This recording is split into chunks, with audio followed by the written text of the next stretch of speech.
worst possible thing you could say when you walk into a car dealership. I spent 5 years with Mercedes-Benz, 5 with General Motors, and the worst thing a person could say when they walk in is, if you could just get me to this payment, we got a deal.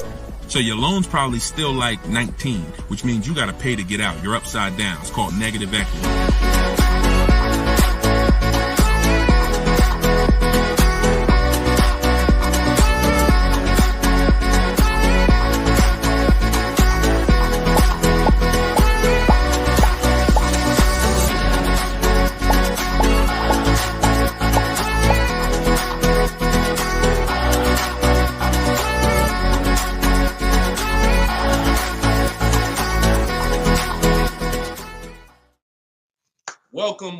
Welcome to episode 4 of Car Shopping Questions and Answers. We are live on 4 platforms: Instagram, YouTube, TikTok, and Facebook.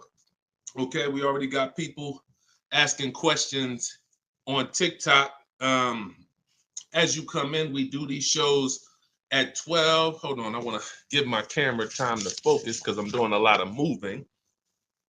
We do these live shows, it'll focus in 1 second, at 12 p.m. and 3 p.m. Eastern time. Hold on, I'm out of focus. There we go. 12 p.m. and 3 p.m. Eastern time. Now, we broadcast these shows throughout the day because a lot of people can't make the live broadcast.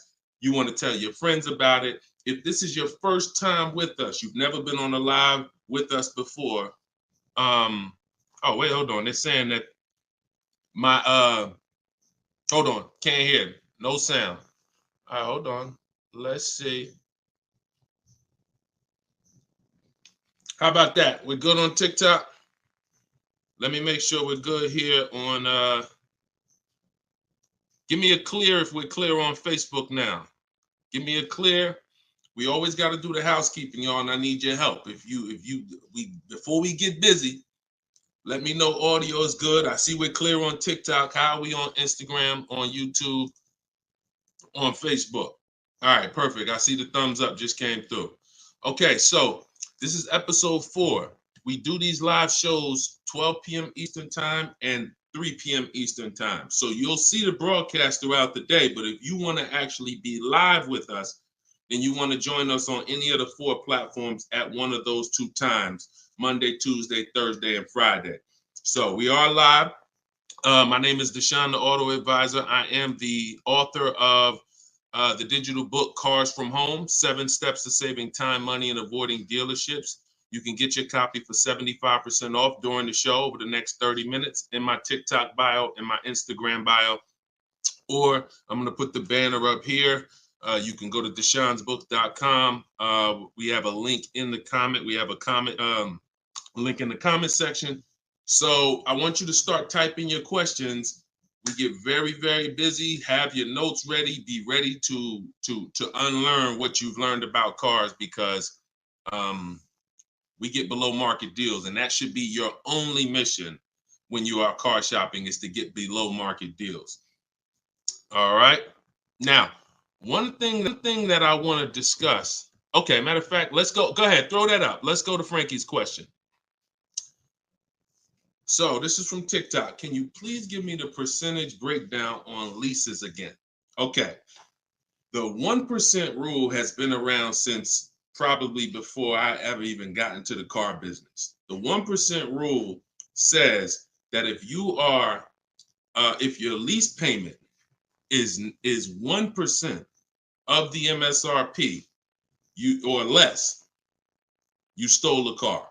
No down payment. So I had a 2018 Jeep Grand Cherokee. It was a $35,000 vehicle. My lease payment was $330 a month. That was under 1%. That's how we indicate that. Now, how we're doing the math is we are taking the MSRP, taking the monthly payment rather, and dividing it into the MSRP. For example, $330, which was my payment, into the MSRP, which was $35,000, and then that gives us 0.009%. 0.009%. Good afternoon, Vivian. Good to see you. So That's how you do it. Now you can multiply by 100 if you want to really get the percentage. You multiply by 100 and you'll see 0.94%.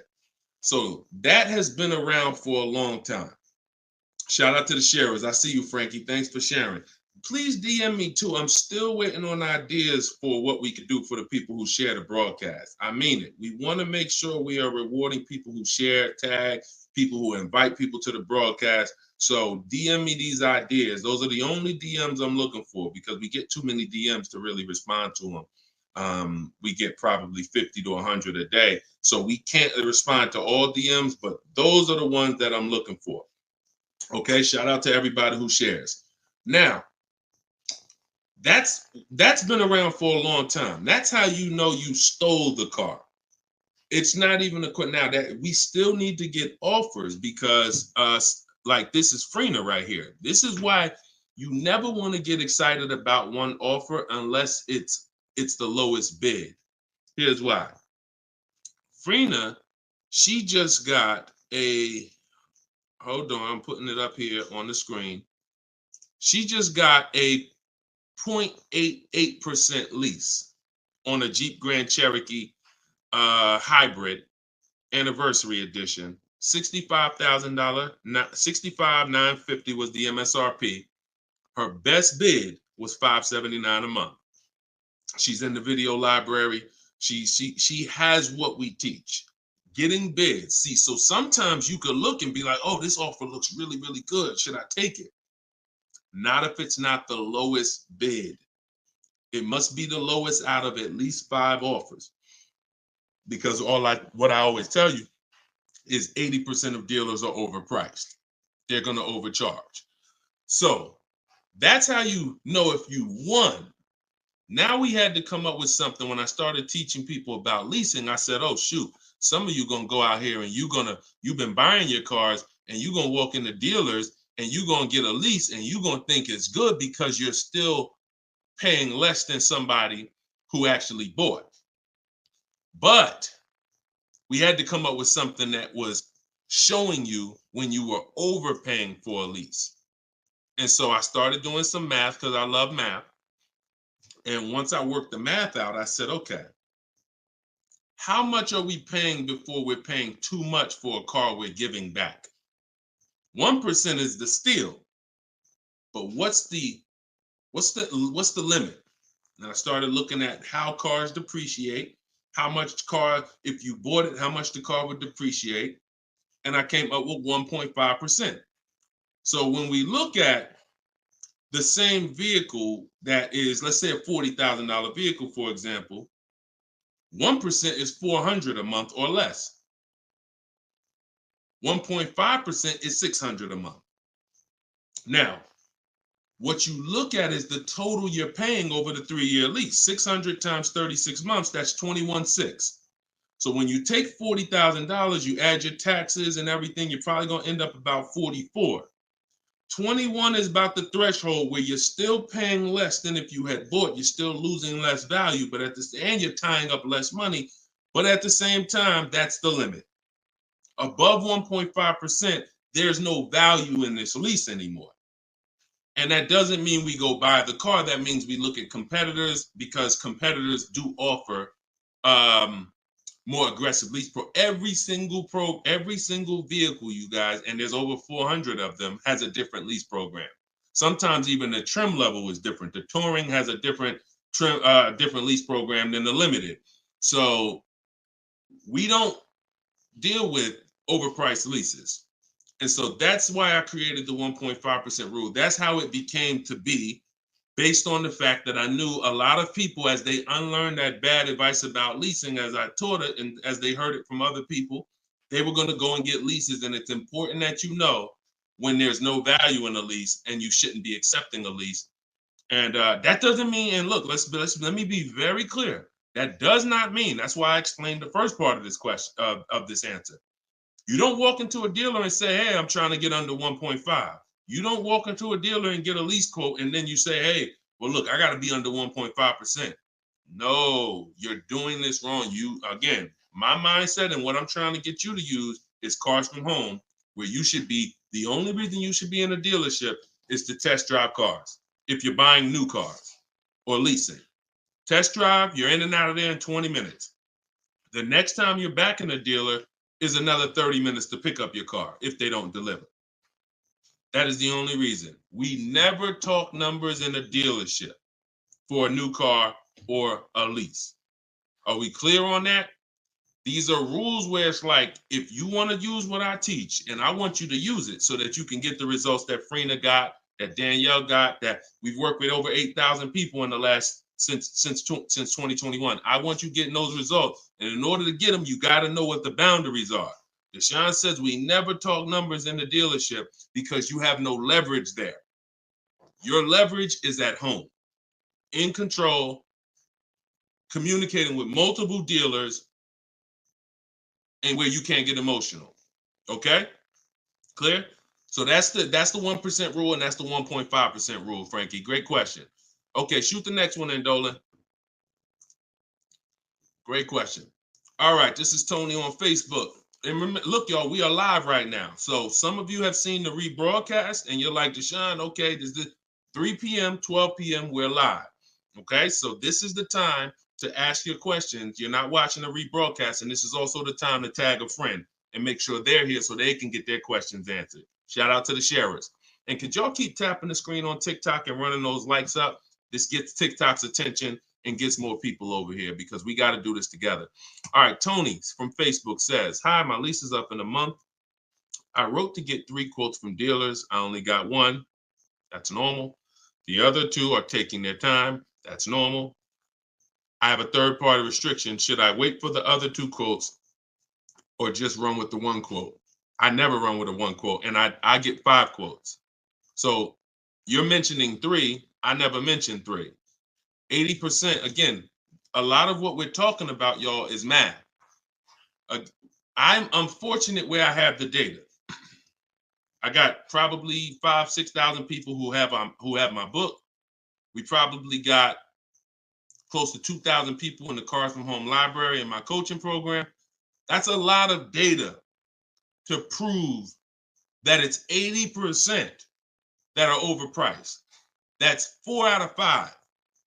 So the reason why we must get 5 quotes is because 4 are overpriced. So 3, not enough. Now, if you're doing this manually, this is still easier than you walking into a dealer doing it by phone. But at the same time, I do online. I go to their website. We are connecting with dealers through their website. You don't want to do this with third-party websites that say, hey, we could connect you with multiple dealers. You don't want that because now they're trying to sell your information to the dealers, and this is not what you want to do. You want to create a Gmail account specifically for shopping. We go to 25 dealers' websites. In my book, I link you to all the dealers so that you can just put in the zip code, and then it'll pull up all the dealers around you for every brand. But you can do this yourself. You can go there and you can actually you go to each dealer's websites. We do a copy and paste message. I have a template that I use that the people who follow my stuff use. And the template you need to tell them exactly what you want and what you're open to. Colors wise, this is why we build our car. We always build our car, go to the website, build the car, because we tell them exactly what we want and what we're open to. This takes us 20 minutes to contact 25 dealers online, copy and paste. We're telling them what we're looking for. Hey, these are the colors I'm open to, blue, black, or silver. These are the trim levels I'm open to, limited or touring. We're telling them this is these are the package. These are my must-haves. I need the big sunroof. All of that has to go in to it's not that you're not car shopping online. You're just now car shopping against people who their job is to make money. And so if you don't have what I'm telling you I've responded to hundreds of internet requests when I work for the dealers. If you're here for the first time, type a 1. If this is your first time ever being on a broadcast with us, type a 1. I want you to know a little something about me. I was inside car dealers for 14 years, responding to these quotes. So The reason why I'm giving you the exact strategies is because I know there's so many things that you're not trained to give the dealership that they need. They can't give you a quote without it. They can't shop correctly, without it. Okay, shout out to the first time people. Could everybody type welcome to the first time people? If you've been on here before, type welcome to the first time people. Now, once you give them that information, you're copy and pasting that. Copy, paste, copy, paste, copy, paste. You're doing that with 25 dealers. And then that creates the conversation to see where the dealers are actually coming, where the deals are coming from. But you need to see who has a car first. You need to see who has a car first. So, oh, you're talking about selling the lease. Okay, you're earlier in the process. Understood, Tony. Okay, perfect. No, just talk to another used car manager. And you want to have conversations because one, your car is worth different things to different people. You need at least 3 for that. You're on point. Yes, 3 quotes for your lease buyout. For your old car from 3 different used car managers. And if the 2 are not getting back to you, then just move on to other ones. But be aware, you should be using those values you got online from the online buyers to see if you have equity, because not everyone has equity. The whole purpose of the equity assessment is to make sure you're not leaving any money on the table. That's the purpose. But there's no guarantee. Many people have turned their leases in not knowing that they should have done an equity assessment, and then the dealership sitting on $2,000, $3,000, $4,000, $5,000, $6,000 that they didn't know about. That's what we want to prevent.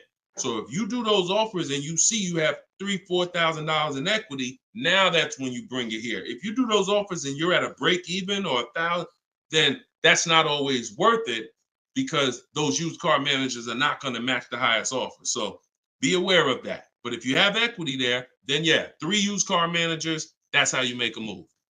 Okay? Fight for your money. This is your money. If you end up making $1,500 out the deal even, and it took you 2 hours, where do you make $750 an hour at? $750 an hour. So this is your money.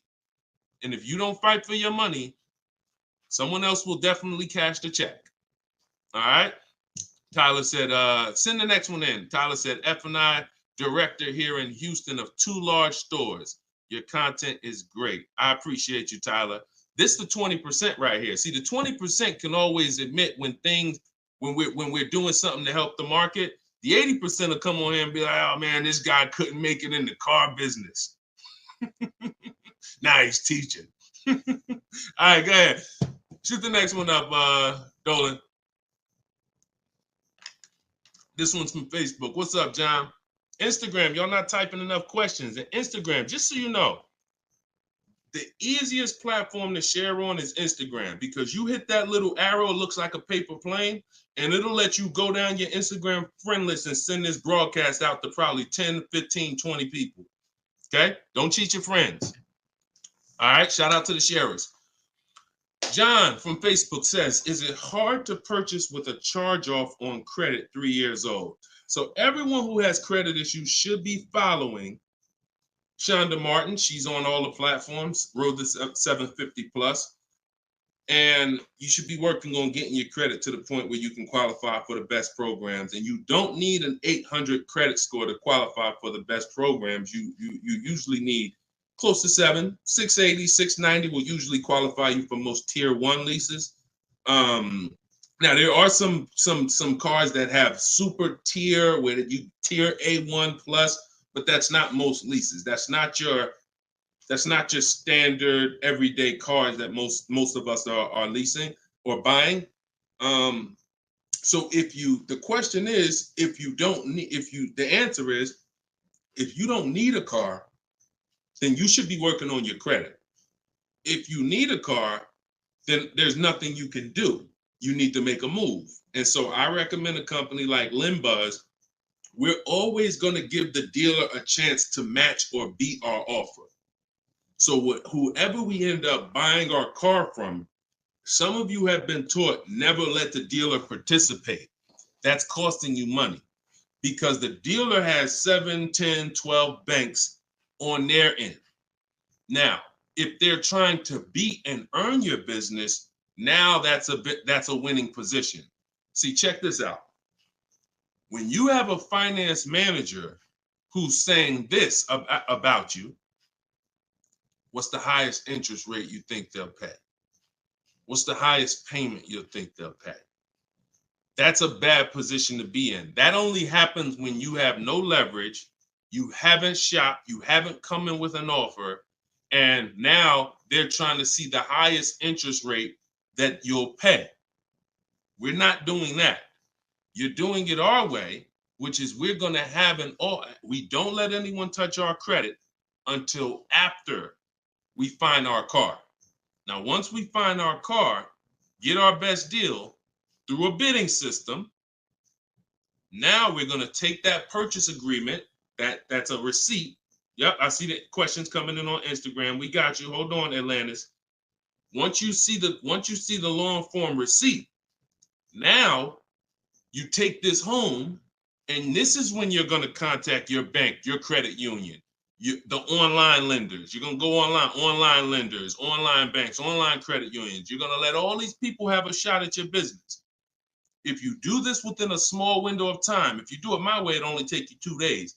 This is going to weigh on your score the same as one hard inquiry, because this is something called rate shopping.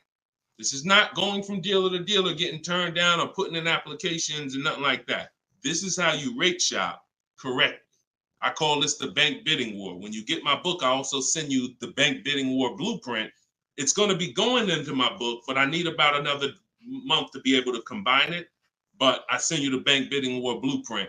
Now, the bank bidding war is 3 rounds. First thing we're doing is seeing, is there any special interest rates that the car we're buying has?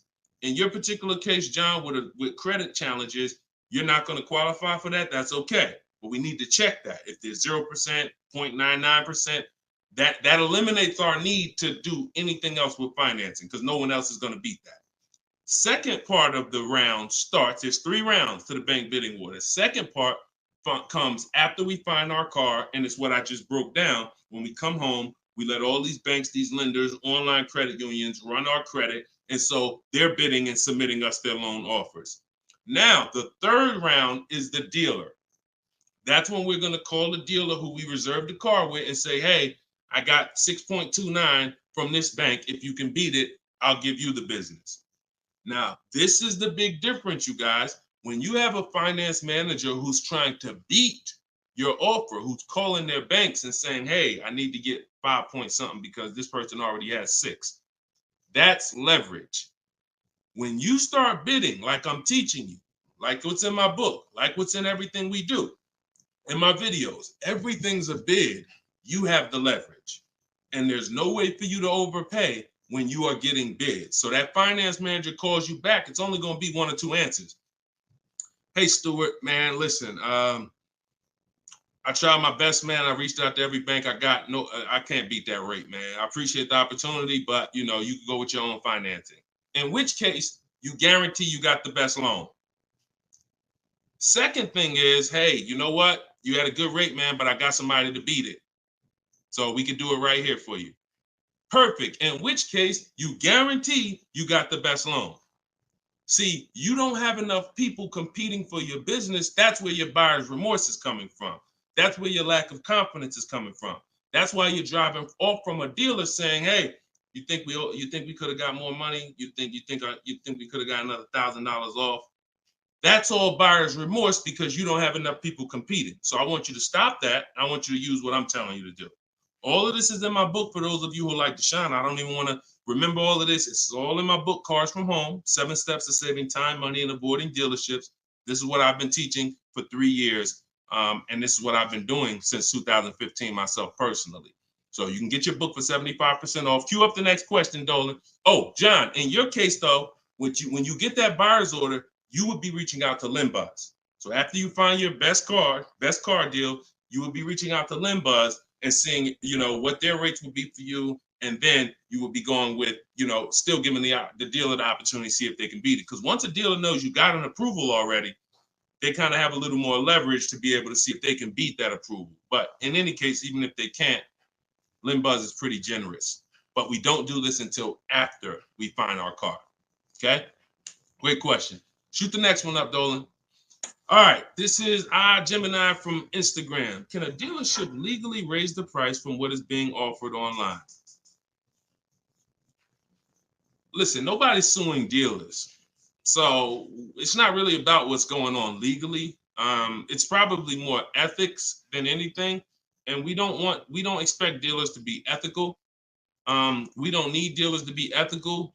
They've proven that the majority of them aren't ethical.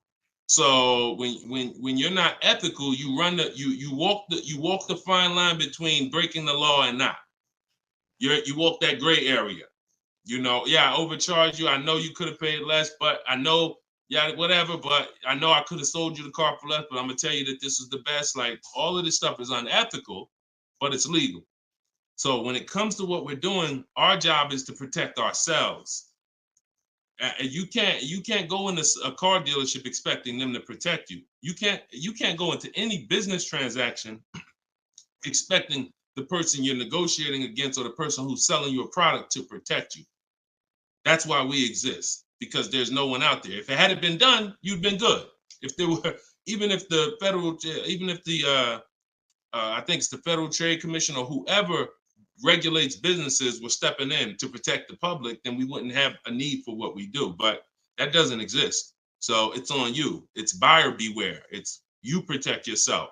And so I provide the tools for everyone who wants to take action to protect themselves. All right? But no, we don't expect dealers to do anything other than what they've been doing. Go ahead, shoot the next question up. Let's roll. All right. Why shouldn't a person focus just on monthly payment, monthly car note? Okay, good question. Hold on. Let me make sure I can see Instagram. All right, so this one's from Instagram. Promise Tammy said, why shouldn't a person focus on just the monthly car note amount? So if we did a little math and you go, all right, if you walk into a dealer and you're looking at a $40,000 car and you say to the dealer, how much does that car cost a month? And they're smart. If they're trained, they're going to say, well, it's not really about the car payment right now. Do you like the car? And once you say, yeah, I like the car, let's get down to numbers, they're going to ask you, they're going to try to figure out what you could afford. Like, what's the most you could afford? Or I can't afford any more than $450 a month. Now, some of you know every $1,000, every $5,000 on the purchase price of a car is how much per month. Some of you know. I know we got a lot of new people on here, but for those of you who've been tapped in with us, how much is every $5,000 on a car loan? So, and the reason why I give you guys this parameter is so when you look at that $40,000 car, thank you, Frankie, got it. You should automatically know every $5,000 is about $100 a month. Yep, you got it, Michael. All right, I see you. We got people tapping on every platform. Good job, Carmelo. So the reason why, see, those of you who focus on just the car payment, you are some of the people who the 80% of dealers are going to manipulate the most and make the most money on. Because when you come in, if you don't realize that $40,000 car is in no way close to $450 a month, now you have someone who's going to try to manipulate the loan to make that car $450 a month somehow. Now, it's usually going to end with you having a super long loan. So I've had people come to me years ago, friends that would say, Deshone, what you think about this deal? I say, man, let me look at the paperwork. And I see, man, you know the loan is 96 months? Nah, man, I didn't even know that. Yeah, the loan is 96 months. What is that, 8 years? 84 months is 7 years. 96 months is 8 years. So you're out the door at an 8-year loan. Now, I'm not going to assume you know why that's bad. So I'll say that an 8-year loan leads to too much interest, and it's what it is, because if they got you an 8-year loan, it's certainly at a high interest rate, because banks know that those loans, people who need 8-year loans are risky. People who need 8-year loan, they got to protect themselves because typically the car may have problems in the long run. When you go down, see the whole point with a shorter loan, 5-6 years. Some people want to be conservative. You take 4 years, but you want that car paid off by the time maintenance comes, by the time repairs start being needed, because cars need repairs every now and then. So you want the car paid off. They know that if we give this person an 8-year loan, typically they're probably gonna have issues around year 7, year 6, even depending on the age of the car.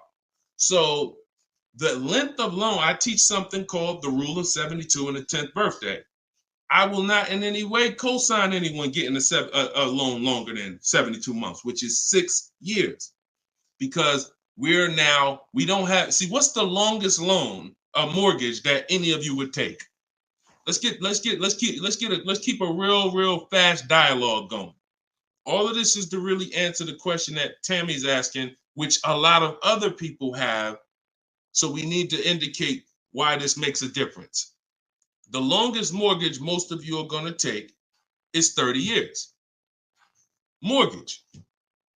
There are 40-year mortgages available. There's 50-year mortgages available.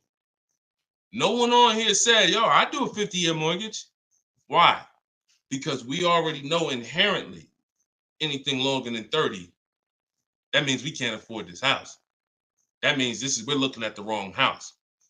So we had to make sure we created boundaries so that you understand, okay, if I got to take a loan longer than 6 years on a car, that's telling me I can't afford the car. So once I get my best price, I should already be able to afford that car with a 6-year loan or less. And I combine that with the 10th birthday. So when you look at your car, you should have your car paid off by the 10th birthday. You're taking a lot of risk if you got a loan on the car past its 10th birthday. A lot of the times I was in a dealership, people came in with problems, big repairs, and they still had car payments. Car's 10 years old, 11 years old, and they still got car payments. You could run the risk of being in trouble because that car could be in the shop. Some of you have experienced this. Car's in the shop, and you still got a monthly payment due every month. Now, this is disaster, and that's what we're trying to prevent. That's why we don't focus on the monthly payment. When we're purchasing a car, we are only focused on the price of the car. We need to, before we even think about monthly payment, how about this? We need to make sure we're getting the car for the lowest price possible. Because some people go in and like, hey, the car's 40 grand. Well, what if another dealer will sell it to me for 35? Once I get the lowest price, then I'm concerned with what my monthly payment is going to be. So there's steps to this. But yeah, don't focus on monthly payment and just stay committed to what we're teaching, and you'll learn and you'll see why, even more information of why that's bad. But we want you to understand the numbers, okay? Typically, you focus on monthly payments, you don't quite understand the numbers, but you will. All right, this one's from TikTok. Can you give us some tips about cosigning? Ooh, I have a very, very, very strict rule when it comes to cosigning. Now, some people, you're not going to like this. Some people will tell you this is bad advice. It's just my opinion.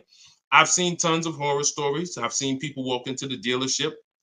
I've seen young people who will cosign, who will use up people's credit, cosigning, and just burn them, because no one cares about, if you don't care about your own credit, you certainly don't care about someone else's in a lot of cases. So, but I do have some rules, because sometimes it's going to make sense. When you can pay, if a person does not pay, then you're good. Example, my daughter, we're going to get her a car.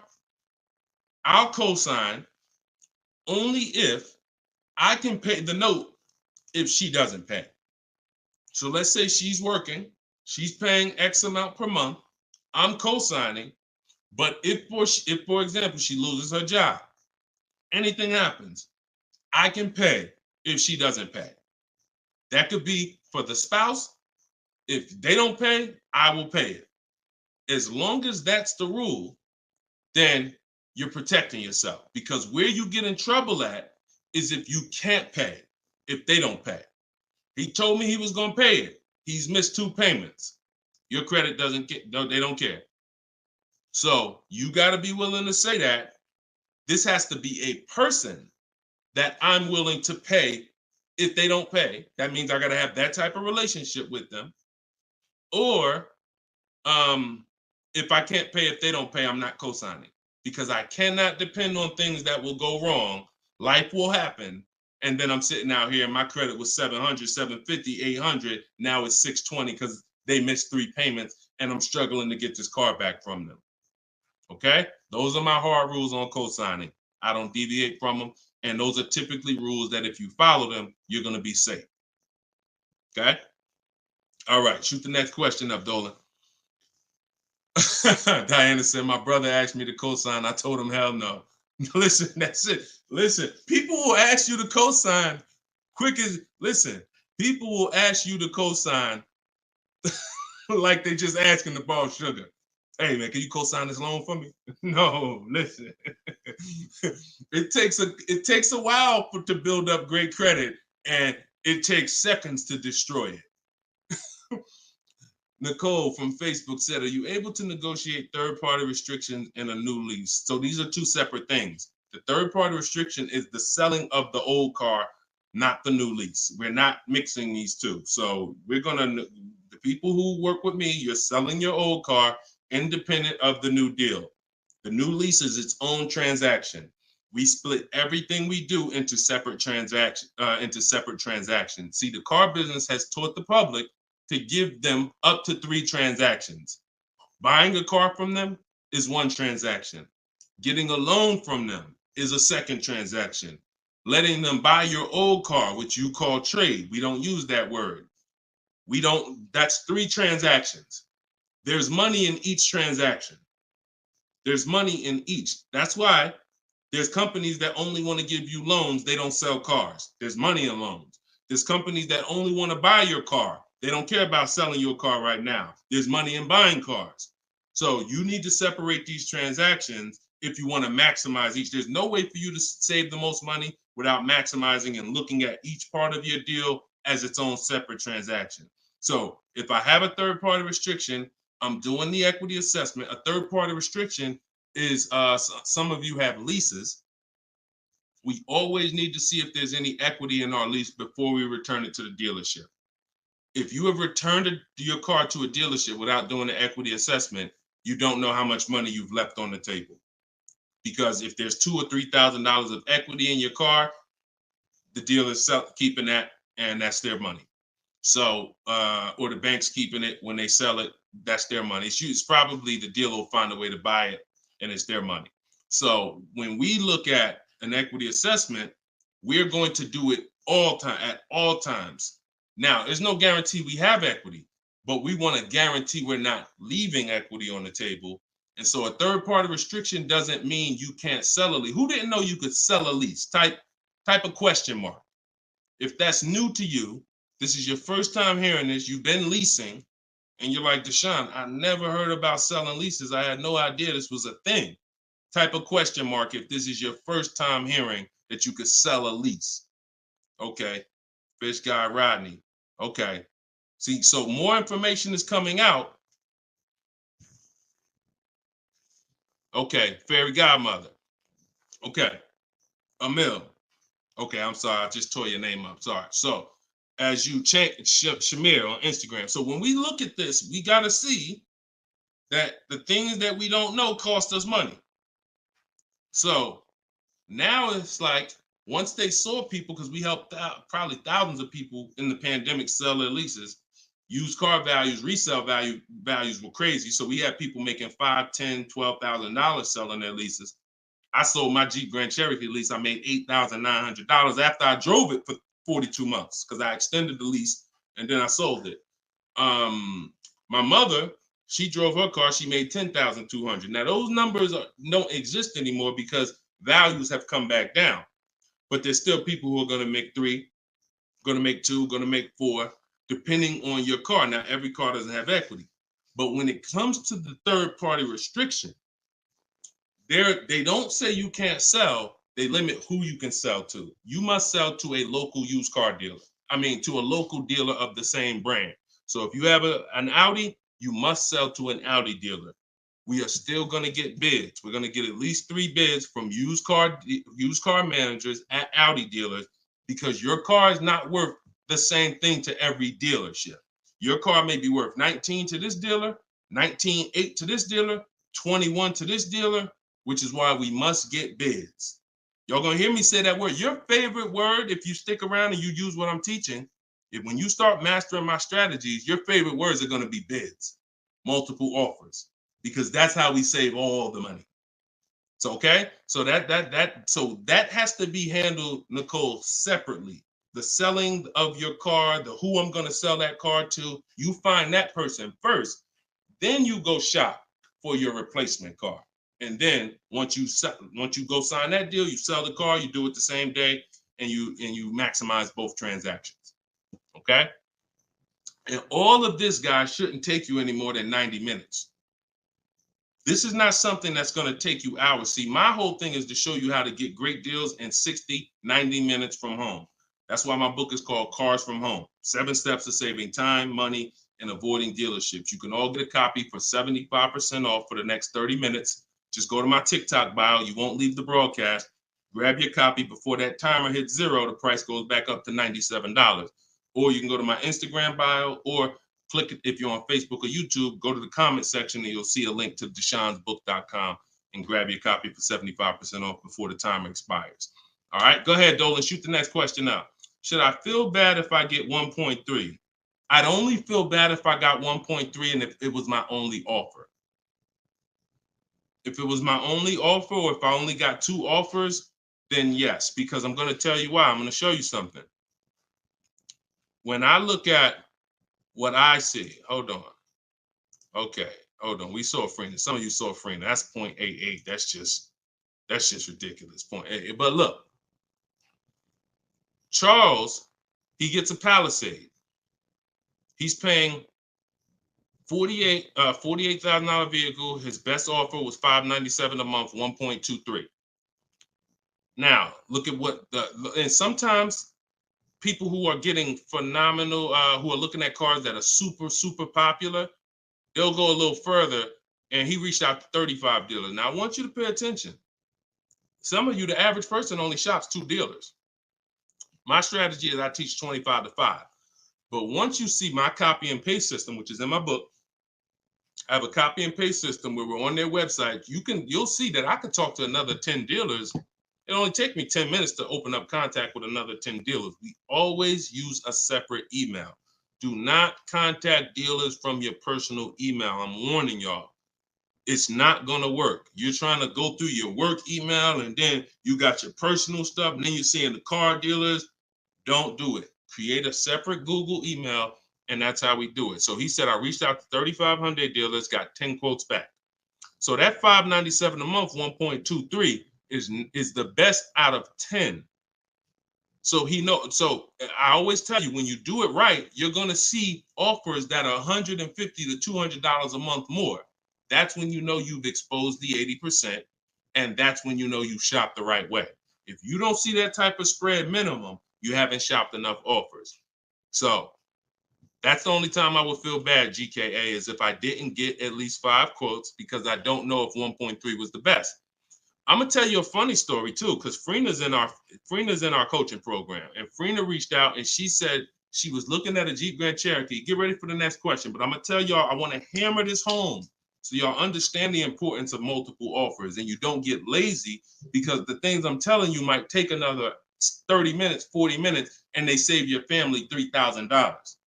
You can't put a price on. Well, you can put a price on that. So Freena was shopping for a Jeep Grand Cherokee Limited. She comes to the group and she said, Deshone, this was the best offer on a Jeep Grand Cherokee Limited. It was like 1.2 and change. But she said, the guy that made me this offer said he has this 4XE. It's a hybrid. And he said he could actually do better on that one. She said, what do you think I can? He told me what it would be. It would drop the price here. I said, if you're open to that, then you need to run your quotes again and get 5 more offers on that vehicle, because it may have a better lease program, in which case you need to open it up again. She opened it up again. That's how she got her 0.88% lease. So if she would have just said, well, this guy is getting me 1.1, I'm going to just take that, then she never would have found a 0.88. multiple offers. That's probably $100 a month difference than what the last offer, $100 a month times 36 months on this lease. You're talking about $3,600. And she did it in minutes. Once y'all learn how to do this, it's minutes. This is not hours. I'm not spending more than 60 minutes on shopping for a car. Now, that doesn't mean I'm not spending time to decide what I want. But once I decide what I want, once you know what you want, 60 to 90 minutes to get the best deal. That's it. All right, shoot the next one up, Dolan. Keep the questions coming, y'all. We are live every day at 3 p.m. Eastern time. Well, not every day. Monday, Tuesday, Wednesday, Thursday, and Friday. Monday, Tuesday, Thursday, and Friday at noon and 3 p.m. So this is our live show. Okay. Throughout the day, though, you may see a broadcast and you'll know, okay, you'll still be able to get value because most of the people who are asking the questions on here are asking the same questions you would have asked. So go ahead, Dolan, shoot it out. This is Raymond from YouTube. How do you structure a lease? So the first thing you want to do is look at the car you're thinking about leasing, and we like to use a 1.25% formula estimate to see if we should be even looking at that car. Okay, so if I'm looking at a car that's $40,000, I'm doing a 1.25% estimate. I'm multiplying it by 0.0125, and then I'm gonna see 40,000. I'm multiplying that by 0.0125, and that comes out to 500. So that's going to tell me if I'm looking to be at 300, that's not the car that I'm going to be looking for in most cases. Now, we don't know if the best deal is going to be 1.25, but we're trying to estimate based on a bad deal is above 1.5. Anything above 1.5, we're overpaying for our lease. No money down. Money down comes later. Now a steal is 1.1%. So I teach something in my book. It's called 1% is the steal. Between 1% and 1.5% is the deal. And then above 1.5% is time to chill. We don't do that. So that's the first thing. Now, once we move past that, now it's time to choose our mileage. So we're going to look at our lifestyle. We're going to see how much we drive to work, how much we're going to be driving the car. And once we come up with that, you're just doing some simple calculations. What's your round trip to work? 10 miles. How many days a week?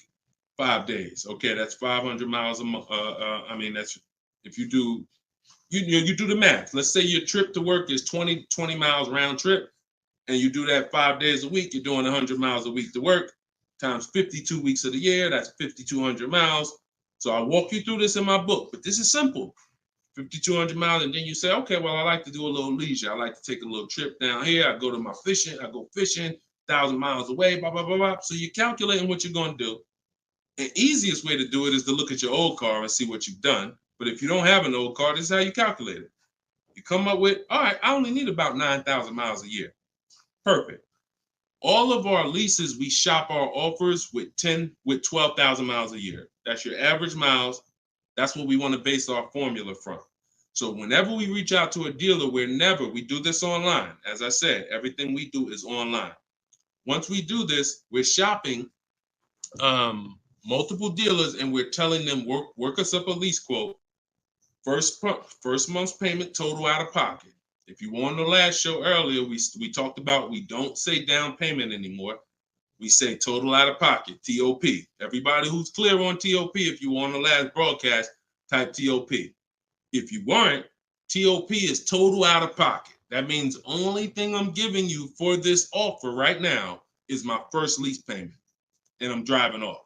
Total out of pocket. We're not saying down payments anymore. Okay? So now, we're structuring our lease with first month's total out of pocket, 12,000 miles per year, and that's how we're sending the offers out to the dealers. All online, all copy and paste. These are all templates I have, but I have templates where you just fill in what you want, blah, blah, blah, all in my book. There are links, there's templates, but if you're going to do it your way, that's fine, but this is how you do it. And you can sit in your computer and just copy and paste. And now you're looking to get 5 quotes. That is the mission. 5 quotes, and that's it. That's how we structure our leases. Once you're done and you get your best quote, Now that's when you adjust your mileage. So once you identify the best dealer, the winning bid, now you're going to say to that dealer, hey, can you adjust the offer to 10,000 miles a year? Can you adjust it to 18,000 per year? Can you adjust it to 25,000 per year if you're a high mileage driver? And you adjust it from there. But that's it. You do this over and over, rinse and repeat. Rinse and repeat. All right. Great question. Shoot the next one in, Dolan. All right. Shout out to the sharers. Thank you, Liba. I see you. Thank you so much. This one's from Preston on YouTube. What is the best way to finance a car out of state? It's no difference. It's really no difference. We're going to find the car. We're going to get the buyer's order. We're going to have them. Now, the thing about a used car, if it's a used car, we got to test drive the car. So what you may want to do is if you're picking up a car out of state, you may want to go there, lock up the car, grab a cheap hotel for the night, stay there, because you don't want to eliminate the bidding process. The bidding process is your bank, your credit union, online banks bidding, and then dealers bidding. The dealer who you get the car from, they're bidding against that. Some of you don't really understand how much money is in finance. On a $40,000 loan, 2 points on an interest rate could literally be $2,500. So we got to understand there's a lot of money in loans. So if I'm driving to pick up a car out of state, what I'm typically going to do is go test drive that car. If I like it, I'm locking it up with a deposit. I'm taking that buyer's order. I'm gonna go back depending on how far it is. If it's 3 hours away, I'm probably not gonna drive home and then come back. Depends on you. I'll probably just post up in a hotel.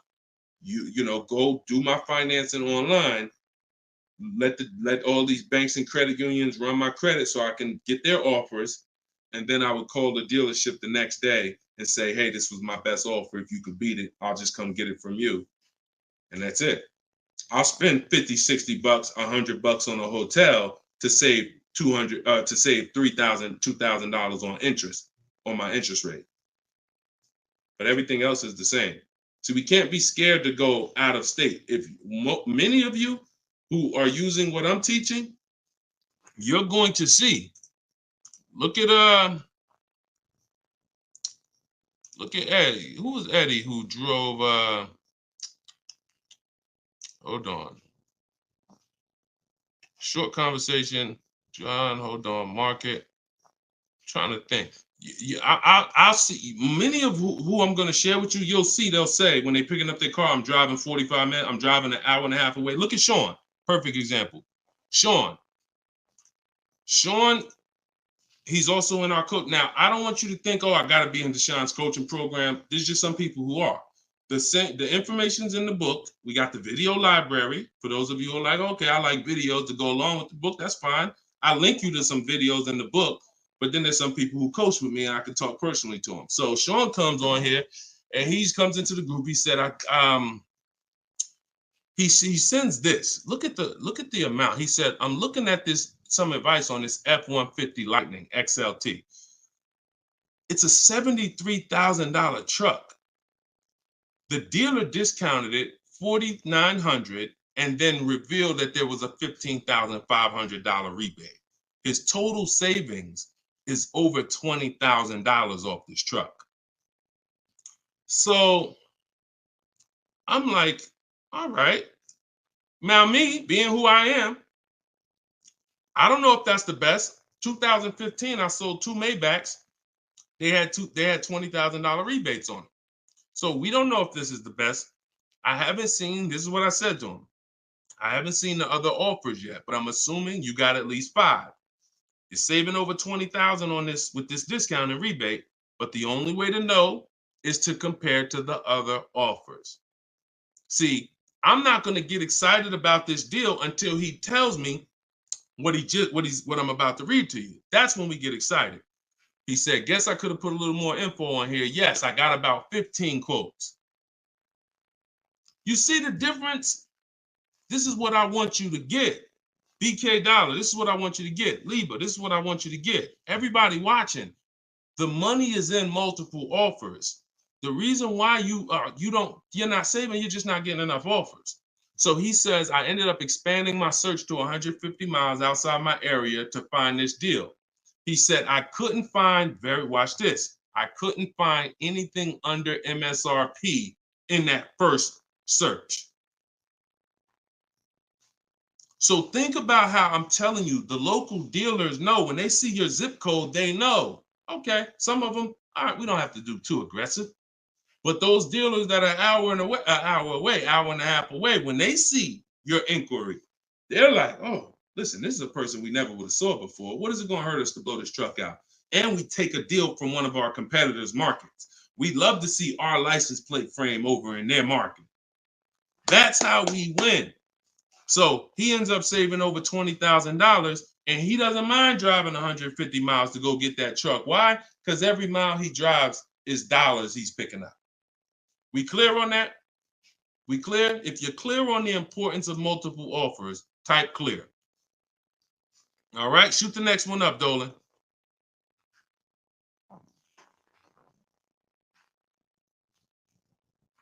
Okay, this one's from Instagram. Atlanta's Black Gabriel, or Gabrielle. I think it's Gabriel, my fault. So, in the market for a new Chevy or used Chevy Malibu, what's the best route, leasing or financing? How many years are you keeping the car? If the answer is 8, then you should be buying.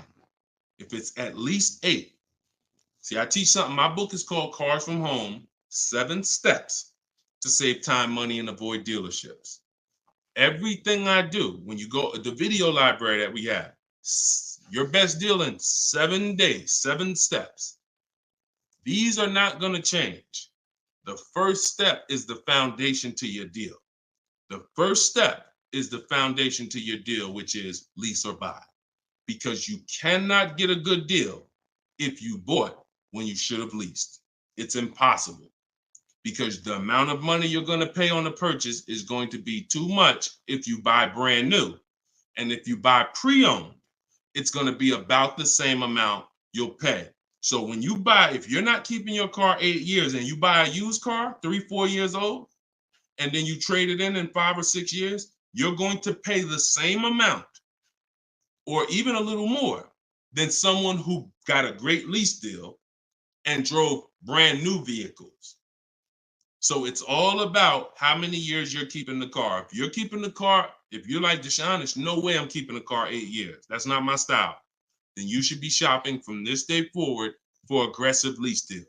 Now, once you find a car that you love, or if your spouse says, you know what, I don't switch cars like that. I keep a car 8, 10, 12 years. Then we purchase for them. We're going to purchase. But for those who are not keeping their cars 8 years, you are losing thousands and thousands and thousands of dollars not leasing cars. Thousands, thousands and thousands and thousands and thousands. All right?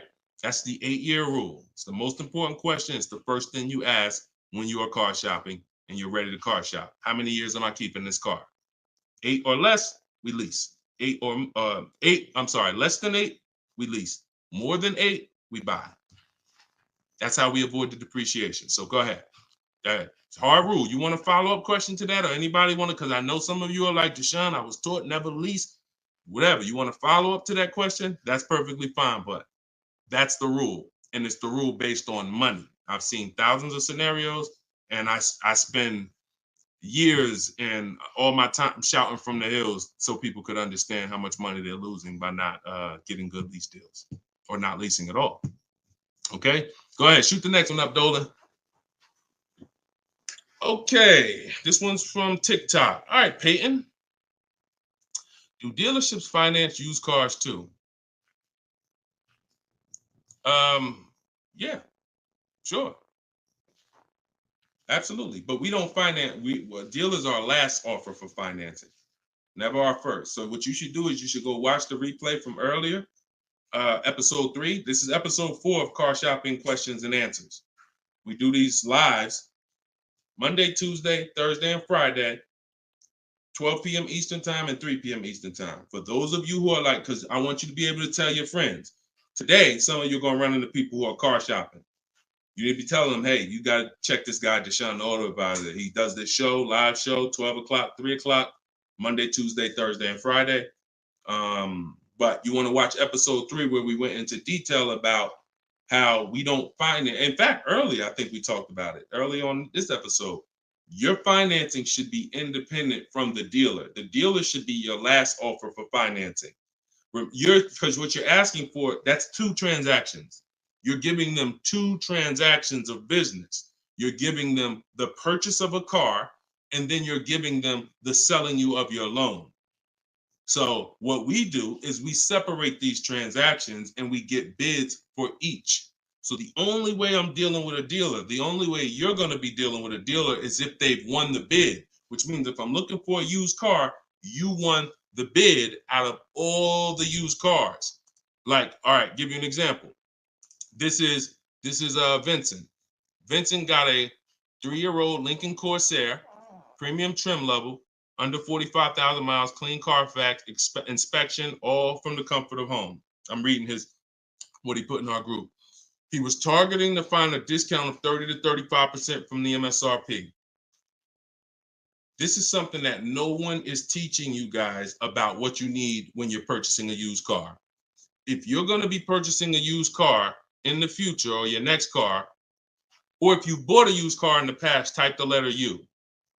Type the letter U. If you're going to be purchasing a used car, or if you have purchased a used car in the past, I'm about to give you something that you have never heard before, but it is no way for you to know you got a great deal until you start talking the way Brandon talks here. You notice he said 30, he was targeting to find something 30 to 35% from the MSRP. In order for us to know, I see you, Shelby. I see you, Emma. I see you, Katarina. I see you, Raymond.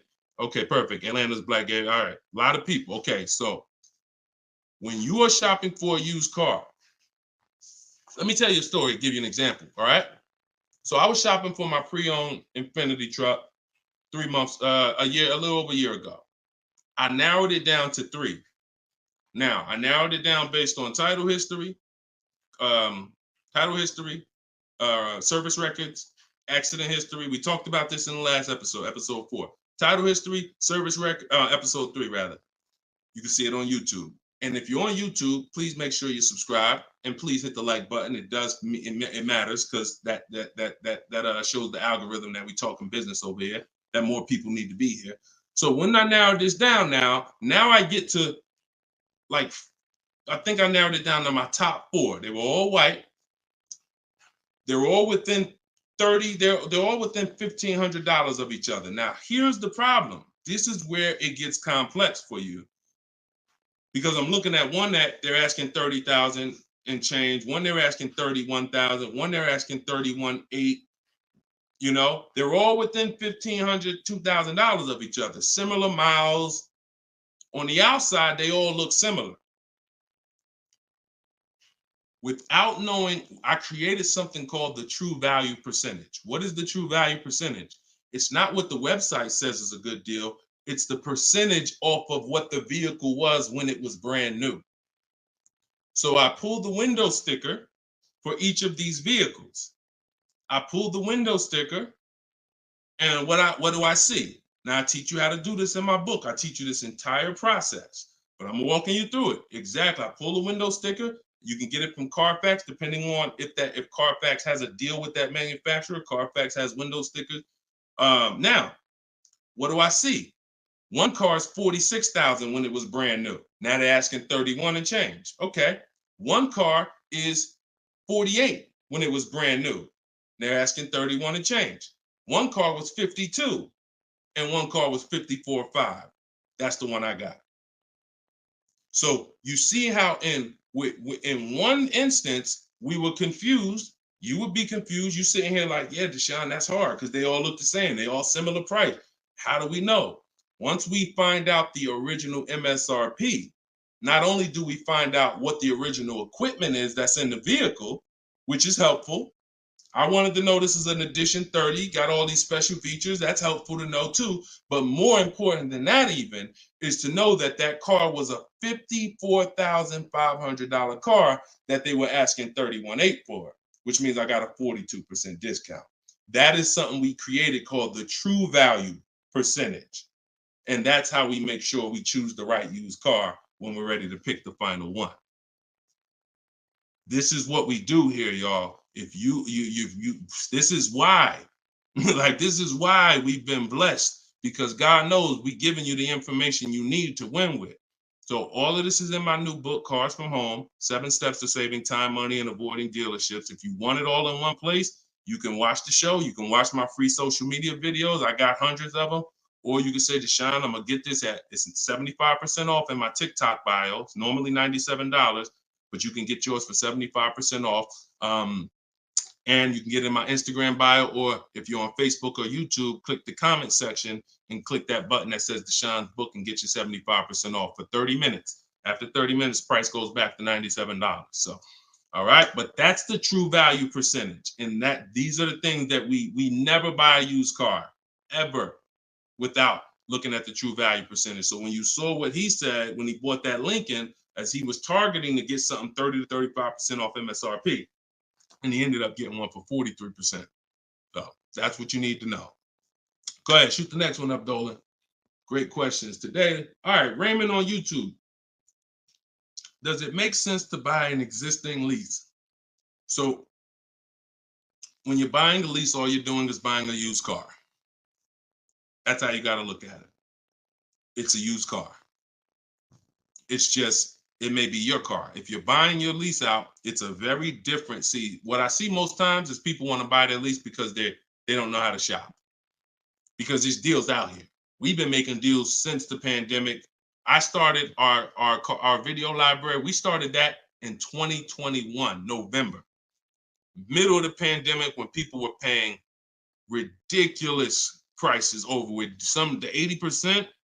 They were cashing the biggest check they've ever cashed in their lives. Like in their lives, they were like, and we were getting deals all since then. Felicia came in. She was our first person in our program who got a BMW. She saved $1,950 January 2022. And so we when you get bids, you reveal. That's why we don't pay attention to nothing out there. I don't care what anyone says, what any dealer says does not matter to me. That does not matter, because I know that if we got deals all through the pandemic, oh, forget it. That's why this market, we're killing it even more. So, you know, if you're buying your lease because you're keeping it another 8 years, you say, man, Deshone, I used to lease, but you know what? I really want to buy something that I could keep for 8, 9, 10 years. Then sure, buy the lease. But if you're not doing that, then you're moving from a lease mindset, which is I'm driving great cars, brand new cars, always under warranty in most cases, latest and greatest features, low payments, pennies on a dollar compared to people buying. That's a whole value system. That's mindset right there. These are the people who are shopping for a lease. These are the benefits of leasing. And then you're moving and saying, all right, I'm going to buy a used car now. Very different, very different. So you got to be, you have to have had a change in mindset and goals to buy your lease and buy a used car. And it's what I see most times is people just don't know how to shop. When you use what I'm teaching you to shop, get 5 offers, you're going to see there's deals everywhere. Everywhere. Go ahead. Shoot the next one up, Dolan. You can't pay me to negotiate your lease, because I do this in 90 minutes and I'm teaching you to fish. You know, I've had people who used to buy cars from me. Hold on, keep that question up from Nicole, but I saw this person on TikTok. I'm not in the business I'm in the business of teaching people how to fish. So, you know, because what happens is you're building a trust in something. Like, if you're not willing to learn what it takes to do this in 90 minutes from home, like I'm teaching you, then you are the same type of person. That same mindset will lead you to go into dealers because you're just lazy and scared. Now, I'm not saying that's you. I'm warning you to not let that be you. I'm warning you you can't pay me enough. I'm not in that business. I'm in the business of helping people all around the country. It don't matter what you pay. Of course I don't think you would ever even ask me to work for free. I'm telling you though, that's not the business I'm in, because we can help thousands of people all around the country. But you're not realizing that your transaction is a 5-figure transaction. There's nothing else in this world that you're going to give that type of control. If you were going to start a business and it was going to take a $30,000 decision, $30,000 of your money, would you ever be looking and saying, oh, could you do this for me? You see, we do things with cars because we've been programmed to do them with cars. Car dealers have made you so scared that you've been programmed to do something, but you never do it with anything else. You never do it with a house. You wouldn't say, hey, could you just, I'll pay you to get my house for me. I'll pay you to, start this business for me. No, it's only cars. So when you realize that this stuff is easy, that old way of going into dealers and going back and forth, see, you're thinking of the old way. You're thinking, oh, I need somebody to tag along with me. Yeah, I got Deshone sitting over there next to me. I wouldn't be there because I'm at home. Where you see me at, this is where you see me at is exactly where I got my Infinity truck. I just told you about the deal. Where you see me at is exactly where I get my cars from. I sit right here, and all the people who got my cars from Home Book, who are in the Cars from Home video library, they're all right here. Some of them in the airport buying cars. Some of them at their desk at work making deals on cars. Nobody who's learning from me is in a dealership making deals on cars. So that's the old way. And if you think that you got to unlearn that or you can't win with me, you got to scrap that. I know it's painful. I know it sucks. I know it makes you feel like you're a loser. But that's what I'm telling you. Scrap that joint and do it my way. And when you do it my way, you're going to be like, oh, shoot, man, how the heck wasn't I shopping like this years ago? All right. So now Nicole on Facebook. Do you shop or negotiate differently for a car that is low in inventory or shortage? No. Now, the only difference is, let's say, and this is the reason why we connect with 25 dealers. See, in my book, I said we use the 25 to 5. We got to connect with 25 dealers. This takes us 20 minutes because we're using a copy and paste system. So if you're going to all of these Chevrolet websites and copy and pasting in their contact box, copy and paste, copy and paste, copy and paste. Now, what you're doing is you're shopping out of all those dealers' inventories. So if you only do this with 4 dealers, then you only see 1 dealer who has a car. And they're like, oh, well, we it doesn't seem like it's a lot of these cars out here. That's why we're connecting with 25. You saw Sean, he connected with 35. And so when we connect with these dealers, we're not just doing it to get bids. That's one reason. But we also know out of all these 25 dealers, probably 10 of them have a car that matches what I would want. And then I'm going to get 5 to 7 offers. So now let's just say we're at a mid period where the 2024s are sold out and the 2025 hasn't come in yet. Now what's going to happen is all of those dealers out of the 25, maybe 2 of them have a car, and they're going to tell you, you know what, you really need to order it. That's not because it's a low inventory. That's because you're usually in between model years, and the old one has sold out, and the new ones they're waiting for it to come in. But it doesn't change the way we shop. And sometimes we will order. If I'm purchasing, I'm more likely to order because I'll get bids, and then I'll take the car. But if I'm leasing, we're less likely to order because we don't know what the lease program is going to be. See, I could get a dealer that discounts the car for me $3,000. We had a person in our group, and they were getting a new BMW X4, the X4M, like the performance edition. We had a dealer, their best bid, the dealer was taking off $3,000 off MSRP. So, but the lease program is what we didn't know. And once the car came and they put the lease program on it, we saw that it was over 1.5%.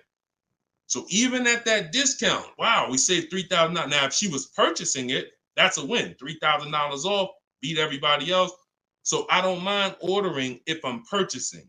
But on a lease, I'm less likely to order because I don't know what the lease program is going to be until the car gets here. Okay, but yeah, that the process doesn't change. It just we have little caveats based on on low inventory. Okay, process is the same. Nothing changes our 7-step process. Nothing. All right, go ahead, Dolan. Shoot the next one up. All right, great questions today. We got Jermaine, Facebook. So how do you transition out of a finance into a lease? Instagram, y'all not asking a lot of questions. All right, hold on. Get blooming chosen one. All right, hold on. All right, Jermaine from Facebook says, how do you transition out of a finance to a lease? All right, perfect. So now what I like about this question, Jermaine, is you've already answered the most important question, which is how many years am I keeping the next car? That's step one in our 7-step system. You've already answered that because you've determined I should be leasing. Now the next step is equity assessment. Equity assessment. Call the bank. You don't have to worry about third-party restrictions or nothing because you're not leasing. I mean, you're not coming out of a lease, rather. So you're going to call your bank, get your payoff. You're going to take 20 minutes, go on CarMax, Driveway, Carvana, Kelly's Blue Book Instant Cash Offer, AutoNation Sell My Car, Car Guru Sell My Car. Get those 6 offers. That's going to tell you if you have equity, break even, or if you have negative equity. That's your next step. Don't do anything else until you do that. Okay? See, we always have to account for our current asset before we start moving forward. What happens if he has $3,000 in equity? That means he has $3,000. He could either apply towards his next deal, or he could put that money in his bank account and, maybe he leases the next car with no money out of pocket. So equity assessment always comes, even before we budget, before we plan our mileage, before we do anything, equity assessment is what we do. All right? All right, shoot that next one up. Shoot that one up from Instagram if you got it, Dolan. It might have took you a minute, but because we got it's comments from everywhere, y'all. No matter. Okay, here we go. For your calculator, why doesn't it negotiate to the lowest offer? My calculator is the best. My calculator is the best thing that exists because it takes all the offers you get. By the way, y'all, what she's talking about.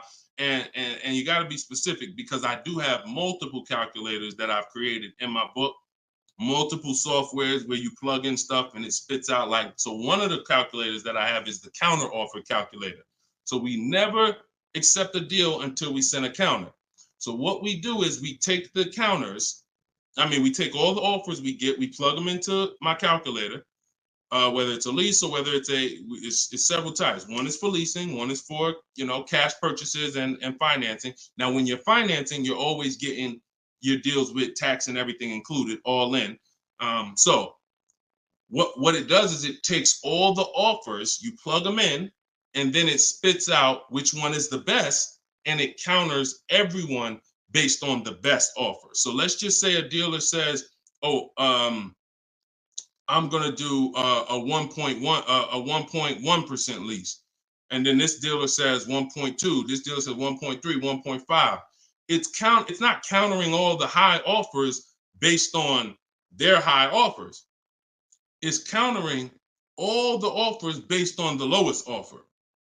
Because if the 1.1% lease was presented to us, that means any of the dealer could have did it.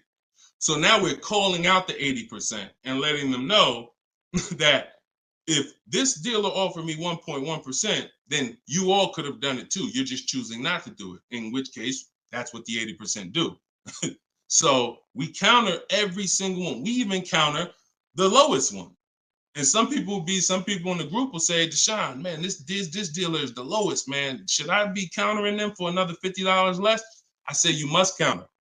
Because you don't know if there's another $10, $50, $20. If you don't counter until a person tells you there's no more room, even if they're the lowest, that's not the best deal.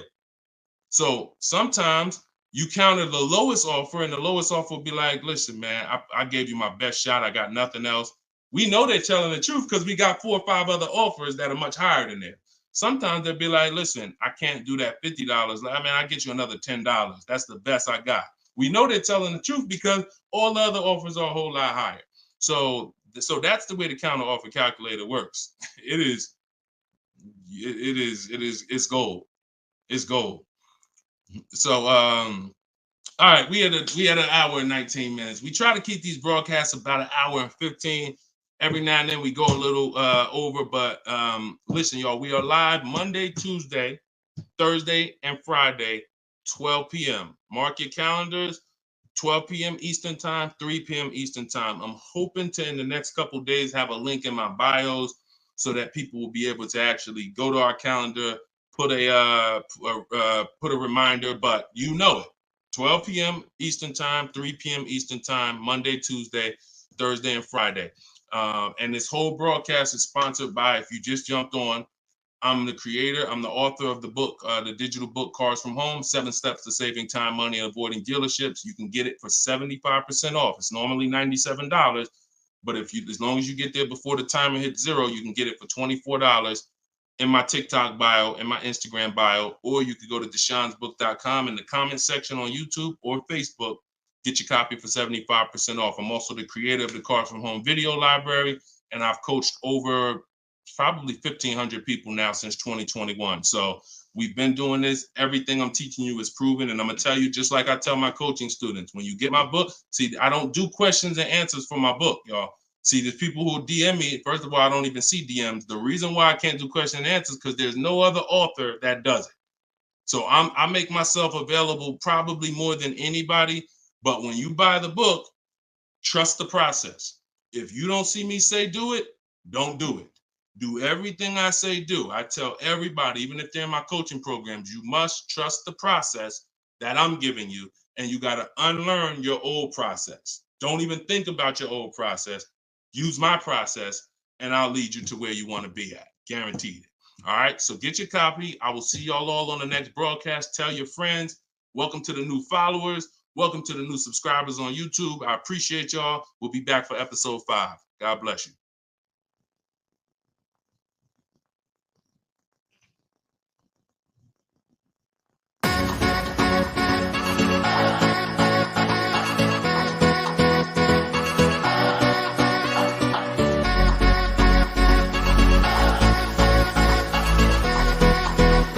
The worst possible thing you could say when you walk into a car dealership. I spent 5 years with Mercedes-Benz, 5 with General Motors, and the worst thing a person could say when they walk in is, if you could just get me to this payment, we got a deal.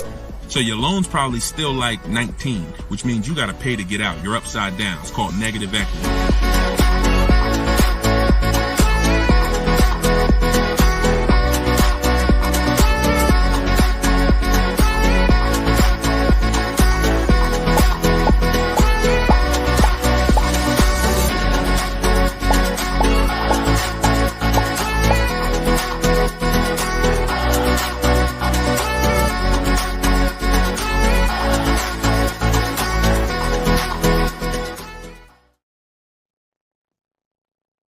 What's going on? What's going on? Welcome everybody to Wednesday, 12 noon car shopping Q&A.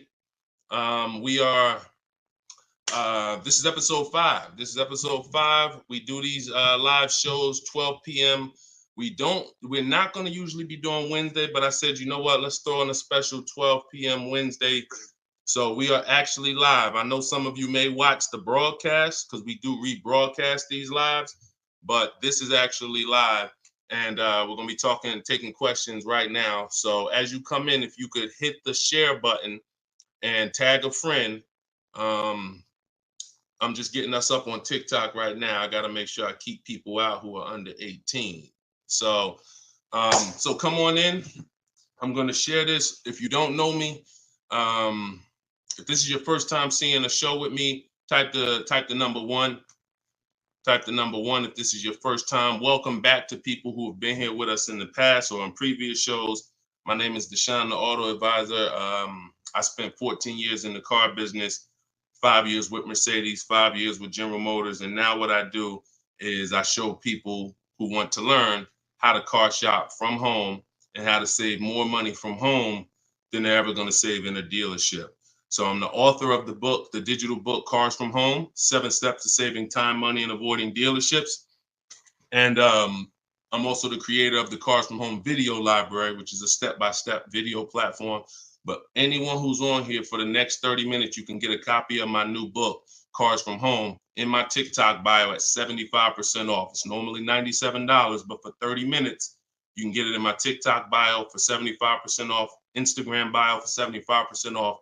Or you can go to deshonsbook.com in the Facebook comments or in the YouTube comments. But let's get busy. Get your copy for 75% off. Everything I'm going to be talking about on this show, once again, this is live. It's Wednesday. This is a 12 p.m. noon show. So for those of you who may have seen the broadcast, this is actually live, so we can start typing our questions in. And my man Dolan's going to pull those questions in as you guys type them. And we're pulling questions from TikTok. We're pulling questions from Instagram. Shout out to TikTok. Y'all can start typing your car shopping questions, and let's get busy. What's up, Mike? What's up, Fancy Girl? What's going on, Crows fam? I see you back. Good to see you.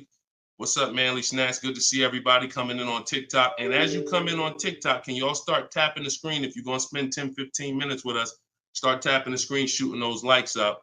And then my man Dolan is going to bring in the first question when y'all type it. So Instagram, make sure y'all typing. Sometimes Facebook and YouTube, we notice y'all are a little slow. We need y'all to get a little faster because TikTok always types their questions fast and Instagram usually types their questions fast. But Facebook, y'all got to get a little faster with y'all questions. So we know that y'all going to step up today and start getting your questions in. All right. I see one that came in from JC. You want to pull that one up, Dolan? On YouTube? Okay.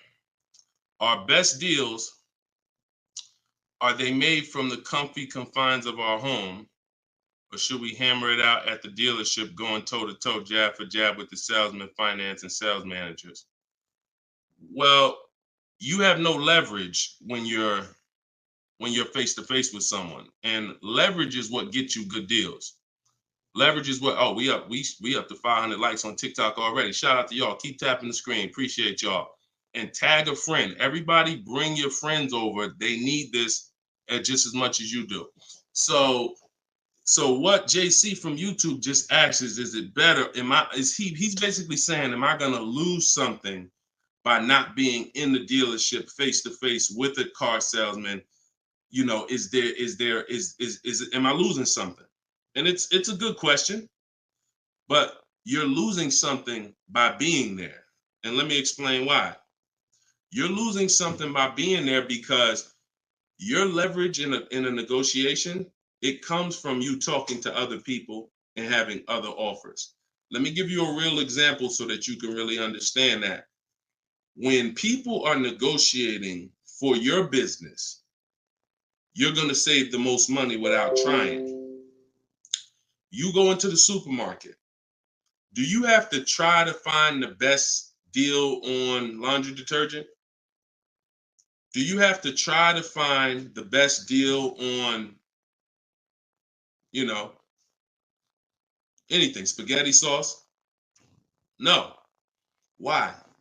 Because companies are actually hoping that you look and see that they're the best deal. Hey, look, we're on sale this week. Hey, look, choose us.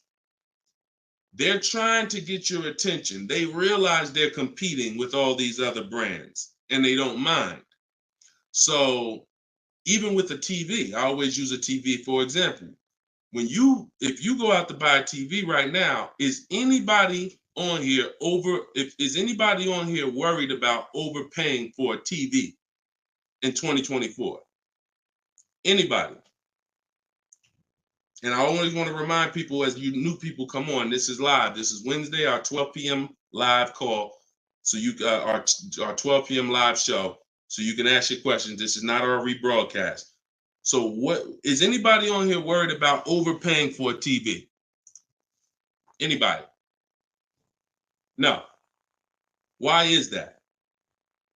Because you already know that companies are competing to sell you a TV. Sony, TCL, Samsung, all of these companies are competing. Therefore, you're not gonna overpay. That's what we bring to car buying. In a nutshell, y'all, if I can wrap up what I'm trying to show you with Cars From Home, the reason why my brand is called Cars From Home, my book is called Cars From Home, my library is called Cars. The reason is because it's a mindset. It's a mindset. You're bringing the same mindset you would bring to shop for your TV to cars. And you don't overpay. You don't have anybody on here worried about having buyer's remorse for the TV. Look, Fancy Girl, Kiki, no. Look, RJ Newscom, no. Look, Patrice on Instagram, no. So no one on here is worried about overpaying for any of these items that years ago, we used to be worried about overpaying for TVs, but not anymore. So when you start staying at home and getting multiple offers and kill your programming that the car business has programmed you into thinking that you need to go in, then you're going to see how much money you save quicker. Okay? Who's not a good negotiator? As you come on, I want y'all to answer this question. Who's not a good negotiator? I see you, Yayo. I see you. Okay, I see you, Fun Times. Welcome, Tone Bud. Who's not a good negotiator? Just type me if you're just, Deshone, it's not my thing. I'm not really, look, Crow's fan. No, I'm not. What's up, Tom? Julia? So all of these, look, John C on Facebook. No. William on TikTok. No. All of these people are not yet. Danny on Instagram. So what I want to tell y'all is you no longer have to think you need to be a good negotiator to win with buying cars. You're going to start making people negotiate with each other. And that's multiple offers. So if you're buying your next car and it's a new car, you're going to get at least 5 offers from 5 different dealers. And if you're leasing your new car, you're going to get at least 5 offers from 5 different dealers while you're at home. And if you're buying a used car, you're going to stay at home. You're going to look at the entire used car market on all the marketplaces. I teach 8 marketplaces. You need to be everywhere a used car is. These are like if you were buying a TV, to continue to use that example, you wouldn't just be on Walmart.com, but not be on Amazon. You wouldn't skip Best Buy. You wouldn't skip PC. Wherever there's a TV, you would be. It's the same thing. And y'all are going to save more money than you've ever saved, easier. This is how you take control and have your confidence, and you are empowered. Okay? So that's the answer to your question, JC. You don't lose by being at home making dealers bid. You lose by being in dealers going one-on-one. Okay, great question. Shoot the next one up, Dolan. All right, this one is Mr. Martinez on TikTok. Do they require a credit check with the request? Now, that's a good question. They'll make you think they do. Whenever somebody requests your credit for a quote, just know that that's a tactic. This is why you don't want to be in dealers talking. Remember this rule. Never talk numbers for a car in the dealership. Okay? Never talk numbers in the dealership. You want to only test drive the car. Now, it's a little different with a used car. New cars, leases, never talk numbers in the dealership because you have no leverage there. It's continuing to go back. You have no leverage inside the dealership. Now, when you are requesting your quotes, you're going to the dealership site. In my book, my book is called Cars from Home, 7 Steps to Saving Time, Money, and Avoiding Dealerships. Everything that I'm teaching y'all is out of one of those 7 steps. Now, when you get to the point where you're getting offers, we're not using third-party websites because dealers pay for those leads. We don't want dealers paying any extra money to a company to get in touch with us. We want to go direct to dealers' websites. This takes 20 minutes. If you do it my way, you're going to the dealers' websites. In my book, I have a link to the dealers, each brand. You put your zip code in and it'll pull up all the dealers. Now, as you go to these dealers' websites, you're doing a copy and paste. Copy and paste. And now, what are we saying in that first message? What we want, what we're looking for, when we can purchase. We're not talking about numbers yet. We just want to see who has a car. Now, once we see who has a car, now my strategy that I like you to start using, and some of you who have my book, you've used it already, is the 25 to 5. 25 to 5 is when you're connecting with 25 dealers online, and the goal is to get 5 offers. So, and the reason why we get 5 offers is because 80% are overpriced. So 4 of those 5 offers are usually going to be overpriced. That's when you know you did it right. So when we're getting our quote request, one dealer might say, oh, I can't do it without credit. One of the things we say when we're requesting quotes for a lease is assume tier 1. Now, for those of you who are purchasing, not leasing, you're going to request quotes all in. Taxes, fees, everything in. Now, there are people who are going to try to knock you off your game. Some of you know, if you have my book, I have scripts for everything they're going to say, because I used to have to use these templates. You're going to hear stuff like, oh, we need you. When can we get on the phone? Can we just have a quick phone call? My script for that is I'm going to be handling my whole process from home. I'm only going to be talking to the person who actually makes the best offer. And then you always end with a question. So you will always ask. You never want to end your communication online just end with a statement, because they're trying to get you on their agenda. You're trying to keep them on our agenda, which is you're either going to let me know what car you have. Do you have a car that matches what I want? Second, once I confirm you have a car that matches what I want, can you give me an offer for it? That's what we want. And everything we do is to stay on that agenda. Does that make sense? When you're leasing and you're buying new cars, you have to have an agenda, because, again, I'm trying to teach you, I want you shopping with strategy. I've been doing this, helping people since 2021. We've helped over 8,000 people, probably 6,000 with my book, another 2,000 with our video program. So this we know works. I'm not telling you something that I'm hoping works for you. You just have to do it. But what you're going to have to do is stick to the agenda and realize that my only two purposes is to find out, does a dealer have a car that matches what I want? And can you make me an offer on it? That's it. And now I have scripts in my book that do that. For all of you who just came on, this whole show is sponsored by my new book, Cars from Home. And you can get your copy for 75% off. It's normally $97. It's a digital book because I need to update it as things change in the market. And if you got a print book, if I printed a book and now I mailed you a book, now you got the book and it works now, but when you go to use it a year from now, some things may change, some websites may change and whatnot. Now you got to buy another book. So this book is a one-time, you get upgrades as I upgrade it, and I probably updated it at least 4 times since I launched it. So get your copy for 75% off in my TikTok bio, but you only got 30 minutes. Once 30 minutes passes, it goes back up to $97, which is still a great price, by the way, because you're going to save thousands of dollars using it in my Instagram bio and my TikTok bio. So you're never getting to the point, Mr. Martinez, where you are giving a person an opportunity to run your credit, because everything you're doing is at home requesting information. So as long as you get into the business of being at home, writing and requesting prices and seeing which dealer is going to offer you the car for the best price, you're never going to be in a position where you need to be giving your credit, because there's no reason. And if you give your credit, you really fell for the game, because now they locked you into them, which is the goal. So no reason for everybody, no reason to give a credit to give somebody our credit to get an offer. All right, go ahead, Dolan. Next one. Type your questions. I see a lot coming in from Instagram. I'm in the dealership right now.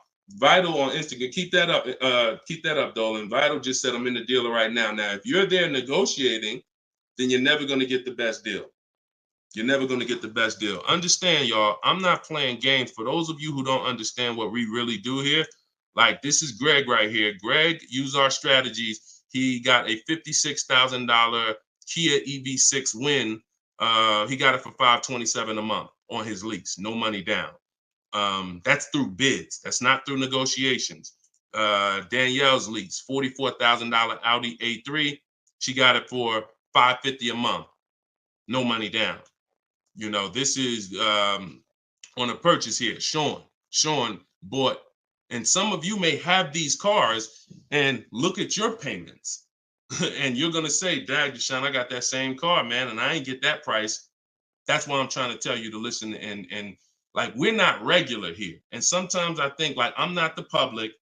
I could be in the car business making $200,000-$300,000 a year if I wanted to. This is not God's plan for me. I'm trying to give you the game, but you got to understand who I am. This ship has sailed. We've been doing this for thousands of people since 2021. If you just now here and you just finding me and you haven't used my stuff yet, like, you missed it, but understand, don't keep missing it. This Sean, he got this F-150 Lightning XLT $73,000 truck, brand new truck. He saved over $20,000 getting bids my way. And the people who learn from me, they're never going back to the old way. They never going back to negotiating and dealing. It only take one time for you to use what I'm telling you and see how quick you buy cars and see how much money you save to realize, oh shoot, I'm never going back to that old way of car shopping again. All right. So if you want to do it, you need to leave that dealership. Unless you're just there to test drive, that's different. So Instagram, considering leasing a car, but feels like it will keep me constantly having a car payment if I choose to keep leasing at the end. Could you please explain the strategy to leasing versus financing? Absolutely. So when you're leasing, so this is a great question. Somebody said, look, if I lease, I'm going to always have a car payment. That's absolutely true. And so there's two totally different ends of the spectrum, y'all, when we look at how we acquire cars and get the best deals on them. One is a lease.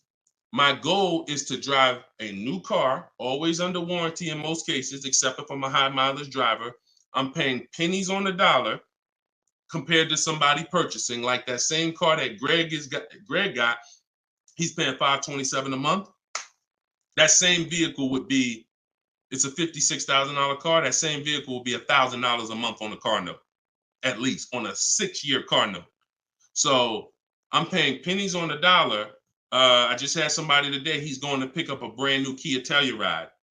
He got a payment of in the 400 range of $42,000 Kia Telluride. Once he negotiated it, he decided he was going to put $2,500 down because he wanted his payment where it was. But he already had a ridiculously low payment. It was like a 1.1% lease deal on a Kia Telluride. I told him, I said, you know that same Kia Telluride, $42,000, that would cost about $800 a month to purchase? He said, yeah, I know. I used to buy one. I used to buy mine. He actually had one. It got totaled. So he knows how much he was putting into that vehicle before he actually figured out he's not an 8-year person. So if you're not keeping your cars 8 years, you should be shopping for aggressive lease deals because it's pennies on the dollar. And we shop with bids because it's easy, it's fun, we're in control, and that's the way we do it. Now, the other side of the spectrum are long-term vehicles that are going to be what we call a keeper. If anybody who has a keeper in their household, type a K. If you have a vehicle in your household right now that you've had for more than 8 years, type a K. Type a K. Type a K. As you come in, y'all, if you're on Instagram, could y'all hit that paper airplane? It looks at the bottom of the screen. It allows you to share this broadcast with your friends.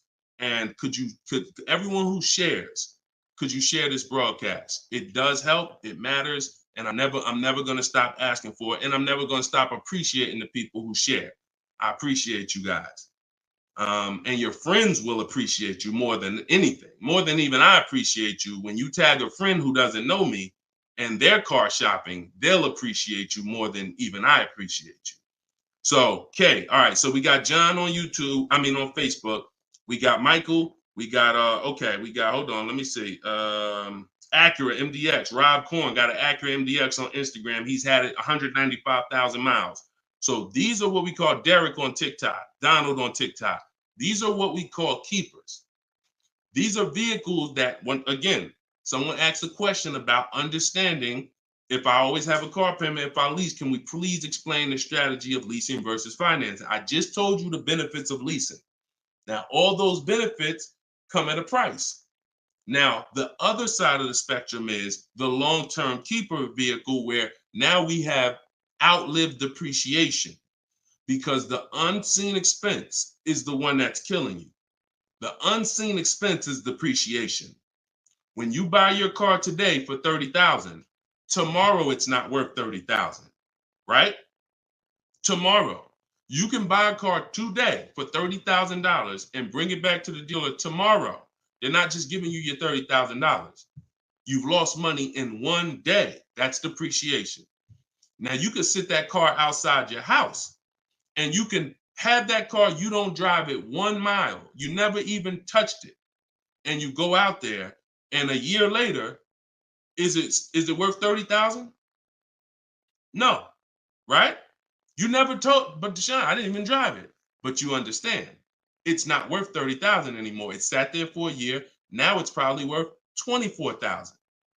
That's depreciation. So some of you have been trained to think, oh, well, I buy my cars because I don't want to pay for the mileage.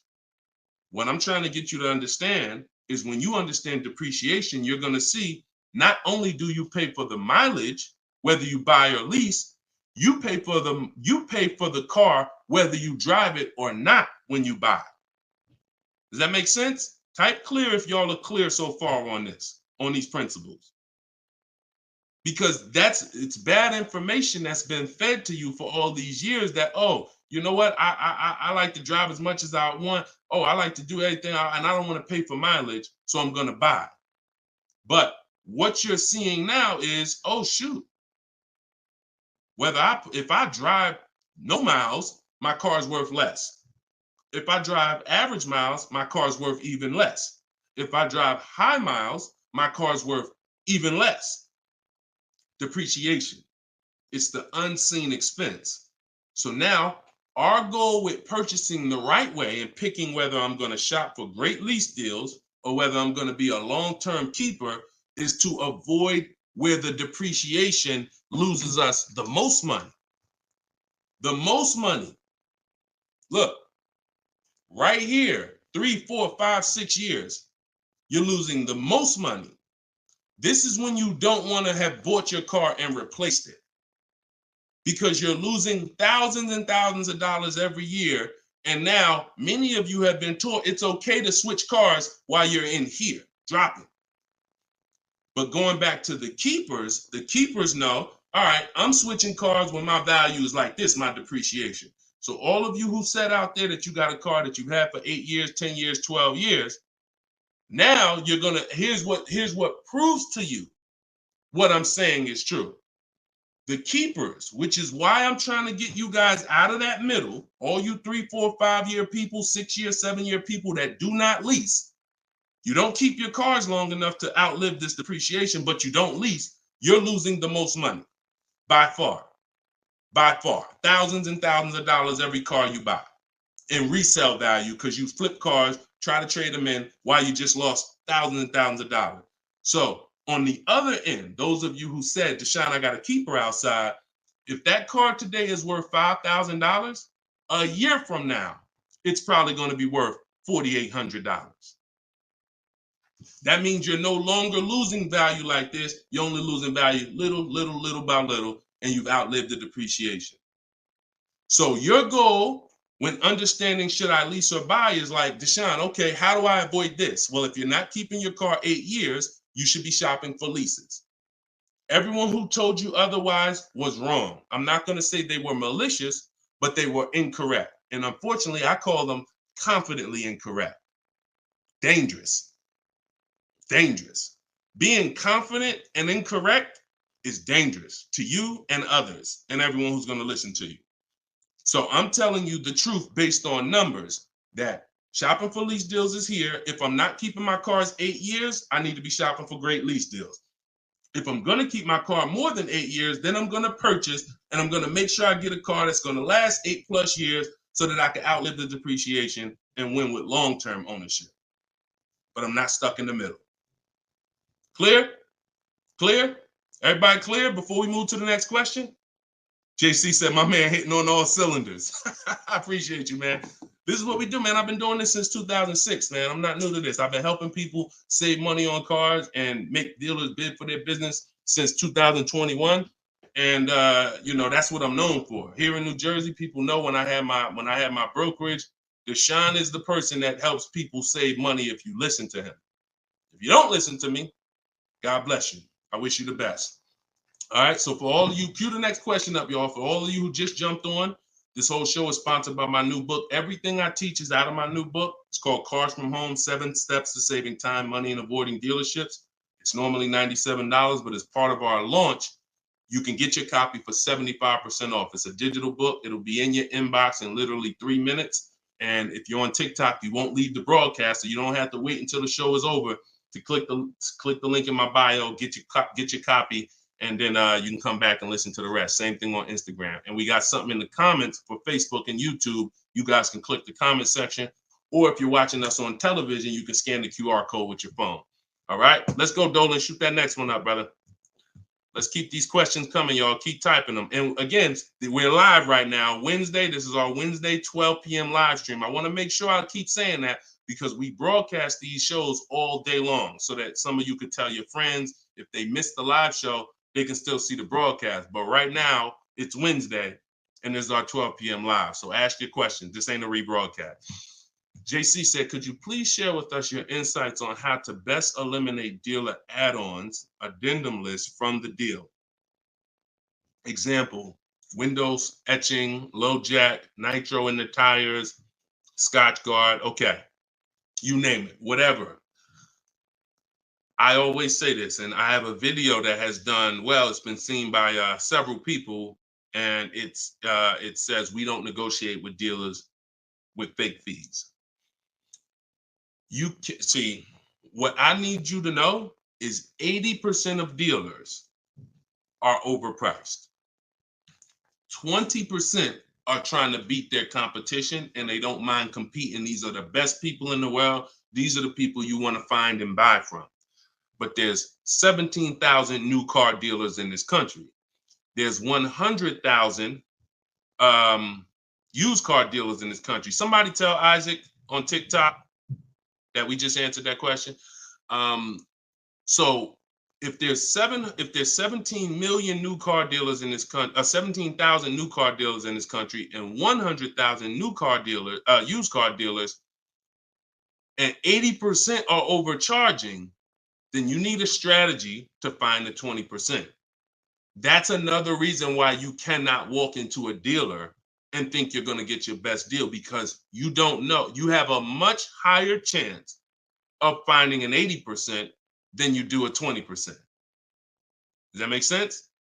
It's more than likely when you walk into a dealer and you request a quote or you request an info, even the dealer that you've been buying from, they're going to say, it's more than likely you're dealing with an 80% dealer just based on the sheer numbers. It's not 50-50. And like I said, I've worked with 8,000 people since 2021. We have the data to show this is not 20% is who you're looking for. That's who we're looking for. So what we do is we need to sort for them. We're not looking to walk in. We're looking to stay at home and sort for them. The 80% are going to do what the 80% do. To answer your question, JC, I'm not interested in getting an 80% dealer to take off their fees because that's not what they do. Thanks, Carter's dad. That's not what they do. They charge fees. People pay fees. People who walk into them and buy the old-fashioned way. Your friends. Some of my friends who don't know me, most of my friends know me though now. So, pretty much everyone that knows me in real life uses what I teach. But some of your friends, pretty much any of your friends that ain't doing what we teach, they're out there walking into dealers.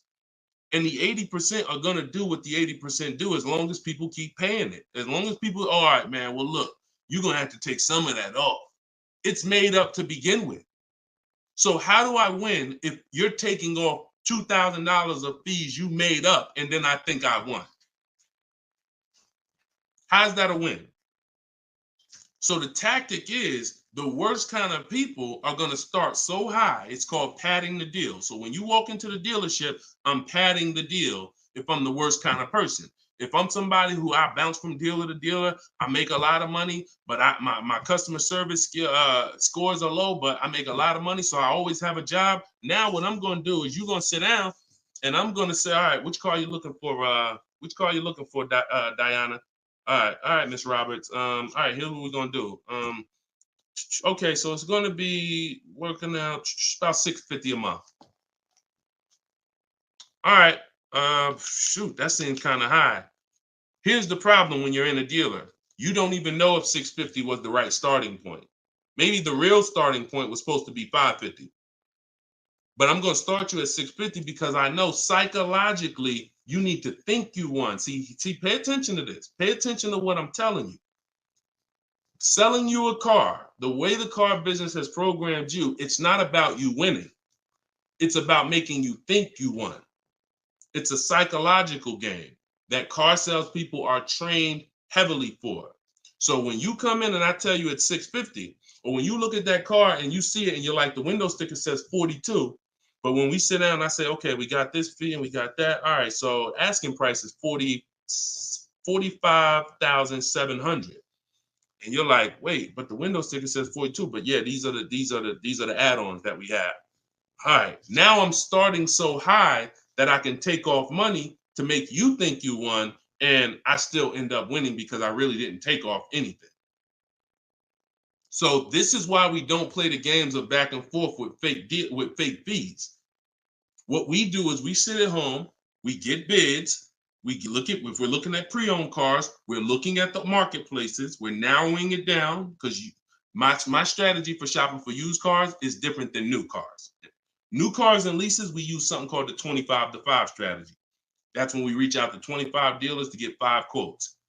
Used cars, we use the multiple marketplace strategy where we go to all the used car marketplaces and now we look at what the low price is in the market and we sort it down to our top 3, top 5.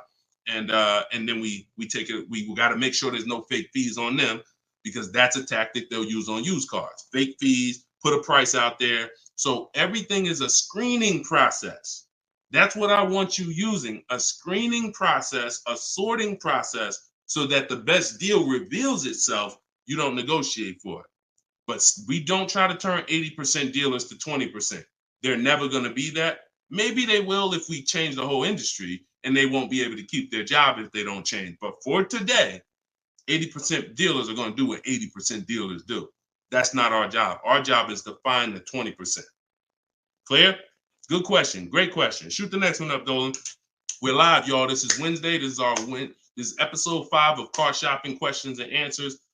We don't usually do a live show Wednesday. It's usually Monday, Tuesday, Thursday, and Friday at 12 and 3 Eastern time. So that's the schedule. If you're like, man, Deshone, I want to make sure I tell my coworkers, I got people in my church, they need to see this. Tell them Monday, Tuesday, Thursday, Friday, 12 p.m., 3 p.m. We're here live. But all day long, we rebroadcast these lives so that even if they miss it, they can watch the show and watch the rebroadcast. Go ahead, Dolan, shoot the next one up. What if your car is damaged and you want to trade it? Okay, great question. And what you'll notice is a lot of people are going to ask the same question you have, because many of you are in the same situation. So what if your car is damaged and you want to trade it? It depends on how bad the damage is affecting the value, in my opinion. So let's say you have a vehicle that is barely drivable. You're selling it in its worst condition, and it's making, example, let's say you got a BMW, older BMW, the transmission's slipping or the transmission's out. It doesn't drive, or it needs an engine. Something where literally the integrity of the car is totally compromised. That car is almost worthless. That car is going to be worth $500, $1,000, depending on the year, the mileage, $1,500. Meanwhile, if you put a used transmission in, this is why I'm an advocate. I preach you should always have a great local mechanic, a great local service shop in town that you use when your car has no warranty left. You must have this if you truly want to win, because these guys are usually 30, 40% of what a dealer is going to charge, because they don't have that overhead. So what I'm doing, if I got an older BMW, no transmission, a Nissan, no transmission, I'm going to get a transmission from a salvage yard and get a used transmission, a used engine, pay $2,500, drop that in, and then sell the car like that. And I can tell you that that's what my father did. Like, my father bought a GMC Envoy in 2009, maybe 4 years after he bought it in 2013. So it was 4 years old when we got it for him. Then maybe 3 years after that, the engine went. So he got a used engine. He's been driving that car since like 2017 with the used engine, and he's getting ready to sell it, and he'll probably get $4,000 or $5,000 for it on Facebook Marketplace, because he's a low mileage driver. So you see how literally he could have went from switching a car when it was in its worst condition taking a loss for it versus investing the right money with the right person, getting the right engine, right transmission, drives it for a couple more years, and then can still pull a couple $1,000s out of it. Y'all clear? Y'all see how type dollar signs if you understand that. That's the win right there. Not taking the loss and saying, all right, let me just get out of this car, it doesn't drive, and just taking the L. Big financial loss. Now, if you don't have major damage, then I wouldn't say fix it. If you're gonna go and you got a couple nicks on the car, then it might cost you $500-600 to get the nicks touched up, but then the value of the vehicle only changes by $500-600. So it was really a wash. You put 500 out, the car's worth 500 more. You want to only repair stuff that when you spend the money, you get double back what you spent. I put 2,500 in, it increased the value of my car by $5,000. And that's typically my opinion and my rules on how I like to operate when it comes to damage. Yes, I'm actually live right now. And why is your name the Auto Advisor? We got the Auto Advisor on TikTok. Go ahead, shoot the next one up, Dolan. All right, this one from YouTube. Alberto Romo. My car has some equity. Dealer called me if I want to trade for a new one. Car has less than 30,000 miles. Should I do it? Who's getting calls from dealers right now begging them to come in and look and let them buy your car? Who's getting calls? Who's getting emails? Who's getting letters right now from dealers? Fancy Girl Kiki said me. You're getting calls. You're getting calls. You're getting emails. You're getting letters. Hey, Ruben, we'd love to buy your car right now. Hey, Isaac, we could get you out of your car early. Come in right now. A lot of you, right? I see a lot of you. The reason that's happening, look, he's saying lock on Instagram, me. So the reason this is happening, y'all, is because they're depending on you letting the dealer be your first offer for your car. Now,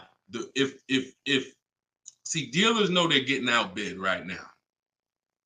They're not able to buy as many cars as they used to because people are getting used to, I mean, it's almost a curse word in my book. We don't use this word. We don't use the word trade.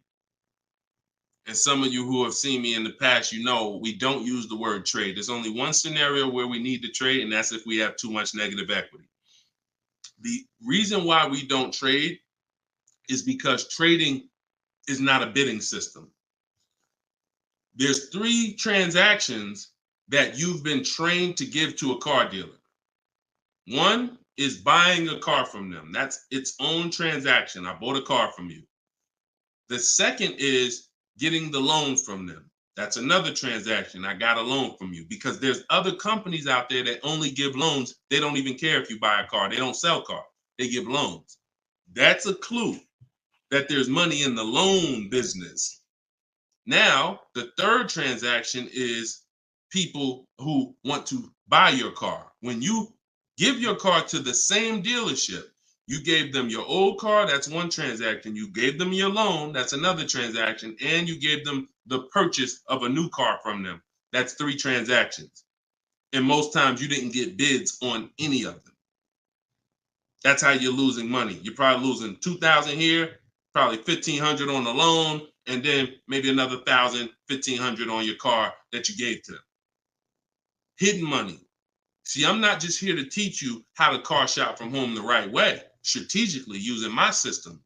I'm also here to reveal to you the hidden money that you haven't seen in your car deals. So you got to stop doing combining transactions. That's why we don't trade. We get offers in my book, step 2. My book is 7 steps. Everything I teach is 7 steps. Those 7 steps won't change. First step is most important question. That's leasing versus buying. How many years you keep in the car? Second step is equity assessment. I need to get offers for my current car, my current lease, see if I have any equity, see if I could break even, or see if I have negative equity. Third step is deal structure. I need to find out how much this car is supposed to cost if I get a deal on it. I'm budgeting for a deal. See, we don't budget based on how much I could afford. I'm budgeting, I'm looking at a car if I'm going to lease and saying, if I'm leasing, this is what a good deal would be on this car. I'm budgeting if I'm purchasing, this is how much I'm coming up with. Watch this. Many of you go in and I only want to spend no more than $500 a month. Or hey, I only want to spend no more than $30,000. You end up spending $570, or you end up spending $31,500. Or they say, hey, yeah, we got you to $30,000, but what about the taxes? All right, well, I guess I'll just put that on a credit card. So you end up going over budget because you shop with your max budget in mind. We never shop with our max in mind. We shop with multiple goals below our max so that we always, no matter where we land, we're under our max budget. That's step 3. Step 4, we do something called shopping, not buying. We don't mix the two with my system. Shopping is deciding what you want.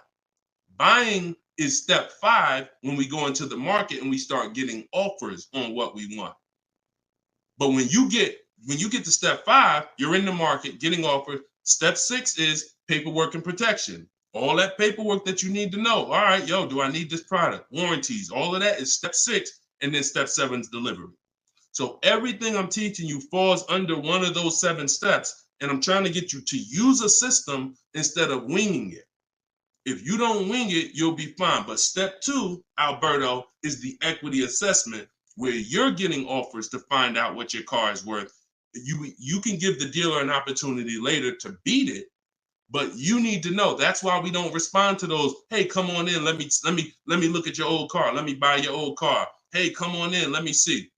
You need to call your bank for a payoff, and you need to go to CarMax, Driveway, Carvana, Kelly's Blue Book Instant Cash Offer, AutoNation Sell My Car, Car Guru Sell My Car. Take you 20-25 minutes to do your equity assessment, and you got real cash offers that you'll know if I have equity in my car, and you'll know these people can cut me a check in an hour. And now let me go prepare to shop for my replacement car because these companies already bid on my old car.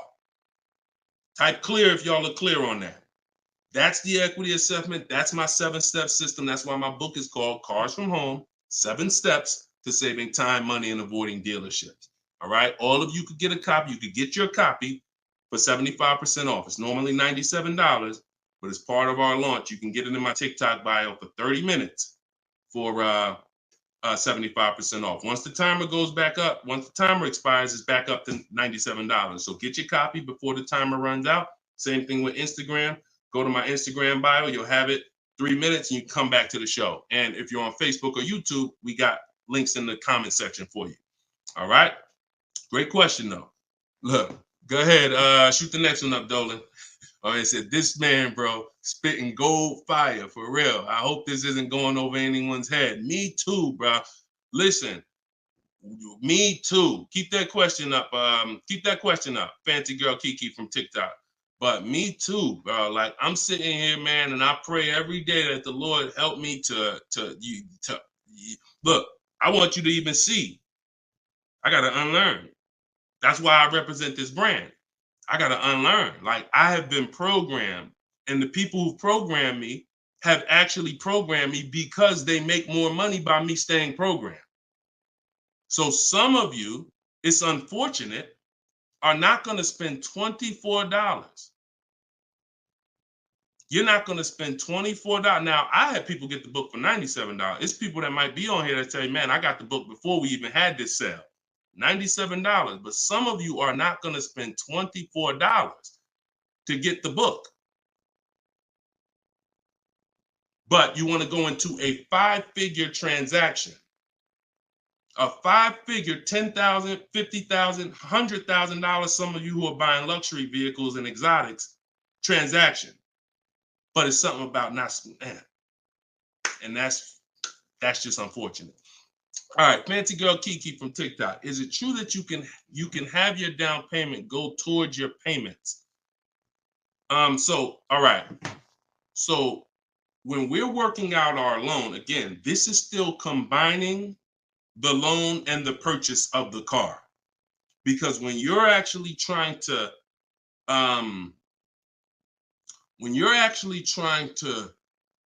figure out and hope your down payment goes towards the payments and actually goes towards the car versus you basically just giving it to the dealership or maybe losing it to, not going to the car, you're mixing.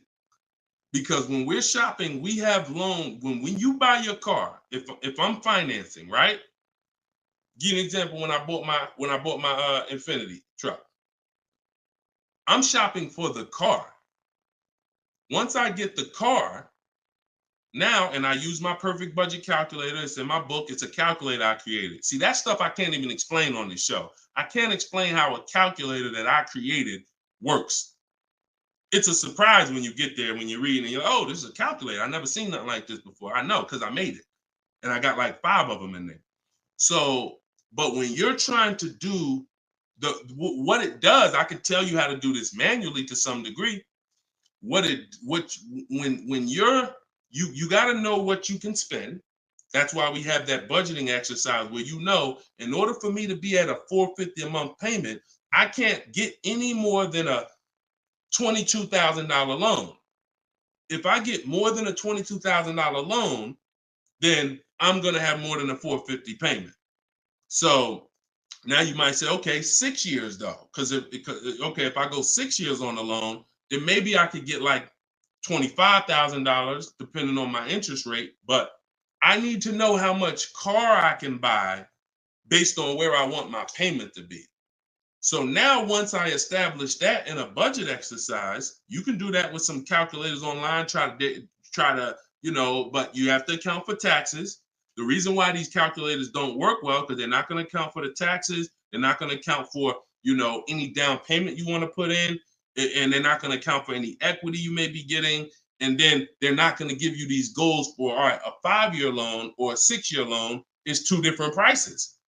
$450 a month for 5 years is not the same as $450 a month for 6 years. If I get a car at $450 a month for 5 years, I got a better price on it than if I got it for $450 a month for 6 years.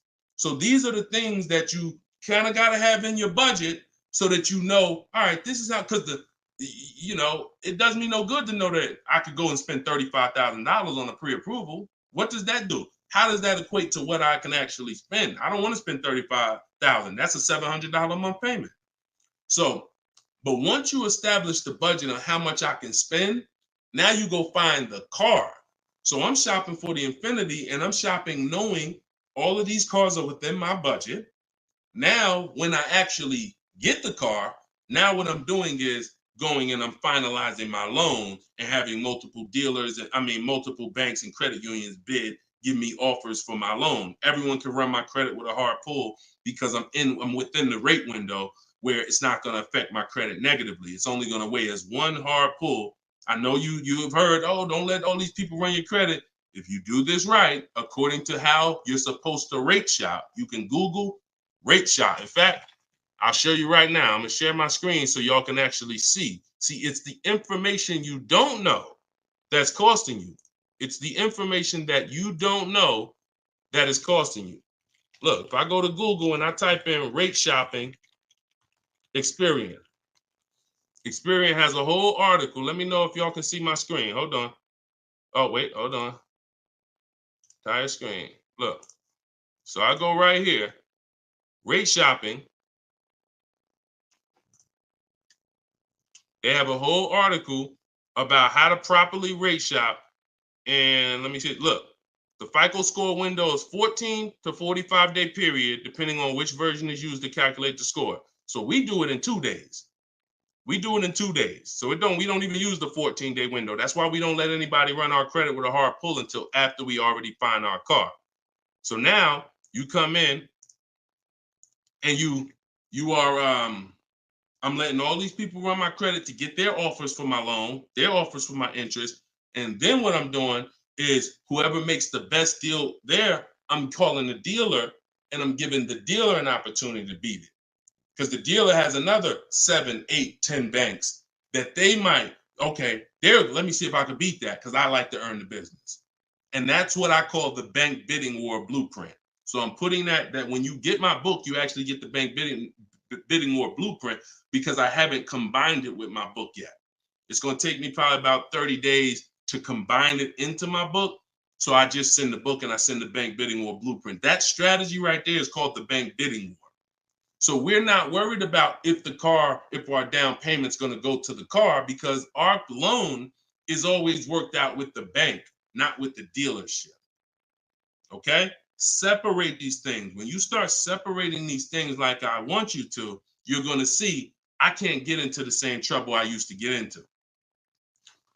Okay? Go ahead. Shoot the next one up, Dolan. Great question. Are you even actively selling cars, or are you just selling books now? No, we're all in the education business. I haven't sold cars since 2020. TikTok, what's the best way to approach a used dealership? From home. All the marketplaces. So you don't want to, if you're shopping for a used car, you cannot afford to miss a place where a used car is. What does that mean? Car Gurus, Auto Trader, Carfax.com, CarMax.com, Carvana, Driveway, eBay Motors. There's 8 marketplaces that we use. Vroom used to be on there, but Vroom's out of business now. So, and we don't use, people will say, why don't you use Auto Tempest because it pulls inventory from all of it. We don't use a third-party site, because what it's doing is pulling, it's not going to pull all the inventory, because no one's going to give this third-party site permission to just pull all their inventory, and now people start going to the third-party site instead of coming to them. So we just go direct to the marketplaces. And then the first thing we're doing, once we know our budget and what we can spend, we're going and we're looking for our car. But we are not going, the first thing you need to do if you want to get, y'all know, like what I'm famous for is teaching people how to get below market deals from home. Below market deals. When you're getting below market deals, you have to realize there's 2 other categories of most people paying. Some of you have been paying market value. Some of you have been paying above market value. So below market value means there's 2 categories that we want to buy below what they're paying. Okay? So we got to have that in our mind. Below market. Like when you look at Eddie. Look at Eddie. This is 2023. This was last year. Still coming out of low inventory. He got a 2023 Camry hybrid. And the hybrids last year, they were on fire. On fire. Like, so they were still charging $2,000, $3,000 over sticker price for the, he got $2,086 under MSRP getting bids. That was his lowest bid. Okay? He said I had a 1-week window. So those of you who are like, Deshone, I need a car in a week. When you get bids, it ain't nothing. He said I actually completed the process in 4 days. So below market deals where people are paying sticker price and they think they won. You know what? Hey, you know what? The best deal is, at least I didn't get a markup, sticker price. Now, let's get back to approaching the used cars. When we open up when we get in used cars. Oh, wait a minute, yo, banana Thad, you funny, man. So when we get in used cars, so our goal before we could get a below market used deal, we have to know what the market prices are. So when we open up those marketplaces, the first thing I want you to do is look and sort from lowest to highest prices on all of them. Lowest to highest prices. Well, the first thing we actually do is start an account. You want an account because we want to get alerts of all new inventory. So we start an account on all the marketplaces that we can start an account on. Now we're going to look and sort from lowest to highest, and we're going to look and see what the low side of the market is. Low side of the market, low side of the market. Now I might say, okay, the low side of the market is about 22, 23. If you're doing it right, you're always going to have prices that are $3,000, $4,000, $5,000, $6,000 more. If you don't see that type of spread, you're not doing it right. So now we know this is the low side of the market. Now here's what comes with the low side of the market. Bad Carfaxes, frame damage, salvage titles, sketchy history, Damaged cars, that's good. That's what comes with it. What we're looking to do is see where those cars are priced at, and we're looking to be right above them. And from there, we have a particular system of how we're going to sort based on title history, service records, extremely important. We will not buy a used car without great service records. Then we go to accident history. There's a couple different types of accidents: serious accidents, airbag deployed, vehicle towed. All of this is serious accident. I appreciate you, JCAA. Shout out to the sharers on TikTok. Now we go to, then we need to verify there's no bogus fees, because that's a narrowing down. Now that'll narrow us down to like a top 3, top 5, top 7. But some of those vehicles are going to have bogus fees, guaranteed. And this is not always happening day one. That's why I don't want you waiting until you need a car to go shop. I want you in the market early, a month, 2 months, 3 months before you need a car, so that you can watch the market. And when you can watch the market, you have much more leverage. You have much more flexibility. You can say no. You can see where the price trends are, and you can get alerts. Many times, it's the alerts of the new cars that's going to be the car you take down. Because once you know the low side of the market, now you're getting alerts. Every new car that hits the market, boom, soon as it hits, I can look and see, oh, that's priced on the low side. Now I look, oh, shoot, frame damage. Oh, shoot, salvage title. Oh, shoot, whatever. And eventually one pops up and you're like, oh, good Carfax. Oh, good title history. Boom. And now we're preparing to get ready to take that car off the market. We can't test drive used cars until we're ready to buy them, though. That's the only reason we can't do 100% of our used car deals from home, ever. New car deals, we've had people throughout, use my book, in my course, 100%. Dealer delivers the car. That can happen. New cars and leases, 100%. Used cars, we can't. You must go to the dealer. You must see the car. You must drive it. And then that's when you're taking that deal across the finish line right then and there. Okay? That's a overview of what I call my multiple marketplace strategy. If you do that, you win. I mean, there's no guarantees in life. So I'm not here to guarantee, but I am here to say, you haven't had strategy. When you're using strategy and boundaries, you haven't had boundaries or strategy. You add boundaries and strategies to your car buying, 99 times out of 100, you're going to win more than you used to win. All right? Go ahead, Dolan. Shoot the next one up. Does your book teach how to sell and grow? I don't really know what that means. Sell and grow. This one's from TikTok. Do I get a discount for paying cash for a car? No. I know a lot of people told you. Who was thought you get a deal for paying cash? Type a dollar sign if you were taught you get a better deal for paying cash. I got the book, the cheat sheets, awesome. Service connected. Don't use the cheat sheet. If you got the book, scrap the cheat sheets. The book is the nuts and bolts. The cheat sheets is an overview. I see you though. Use it. Win. So, all right. So you got Gina VL. You got I don't want to butcher your name, so I'm not even going to try. I see you on TikTok, though. I see Cozy Boy Nesto on Instagram. Okay, Monty. So my question was, who was taught you get a better deal by paying cash? All right. Now, I said type a dollar sign if you've ever heard this.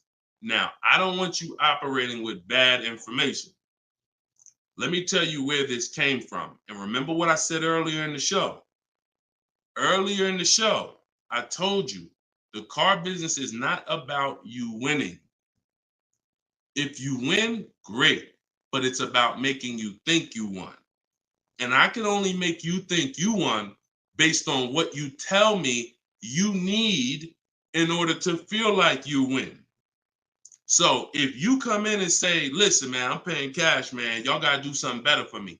I'm not going to sit here and tell you, well, you don't get a better deal for paying cash. Now, I would tell you, listen, I'm going to be honest with you.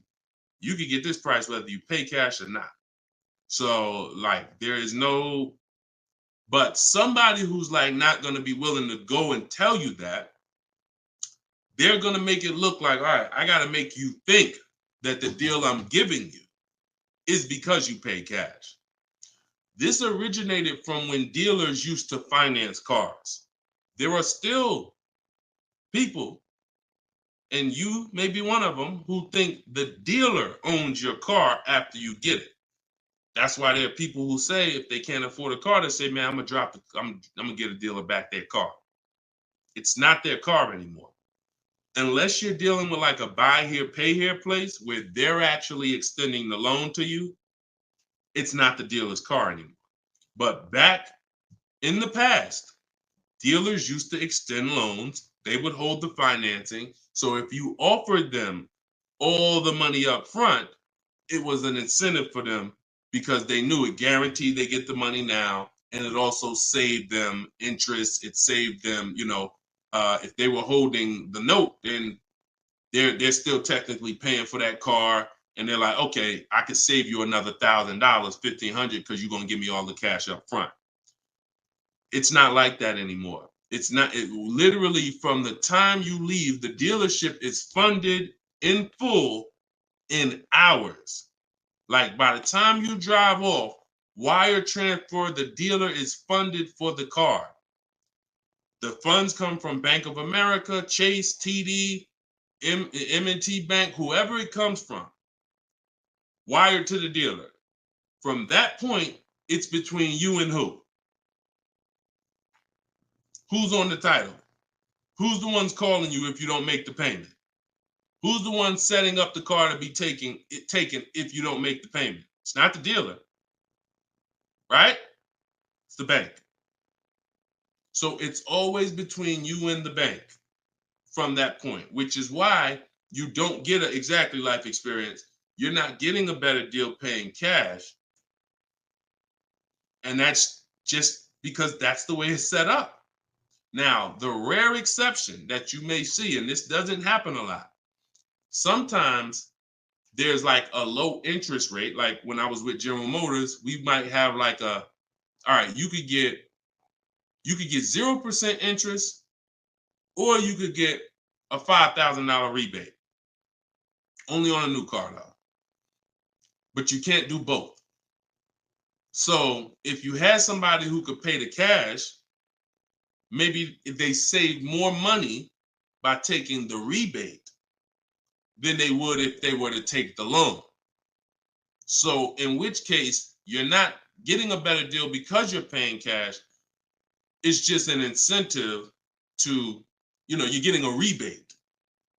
But so those are these are very rare circumstances. So I just don't want you going in and telling you that you heard that from me. And I'm just telling you that's the truth. Like, that is the truth. And when you really look at how banking works and how dealerships work and the fact they don't own the car, you'll understand there's no incentive to you paying cash at all. And if you're not investing your cash, see, I want you to also think about what you're doing with your money. Because if you want to pay cash, God bless you. Pay cash. Interest rates are high. Put as much down as you can. Pay cash. Get the loan out of there as fast as possible. You're paying 6, 7, 8, 10%, 12%. Get the loan out of there. Pay it off or make a large down, only finance a small portion of the car.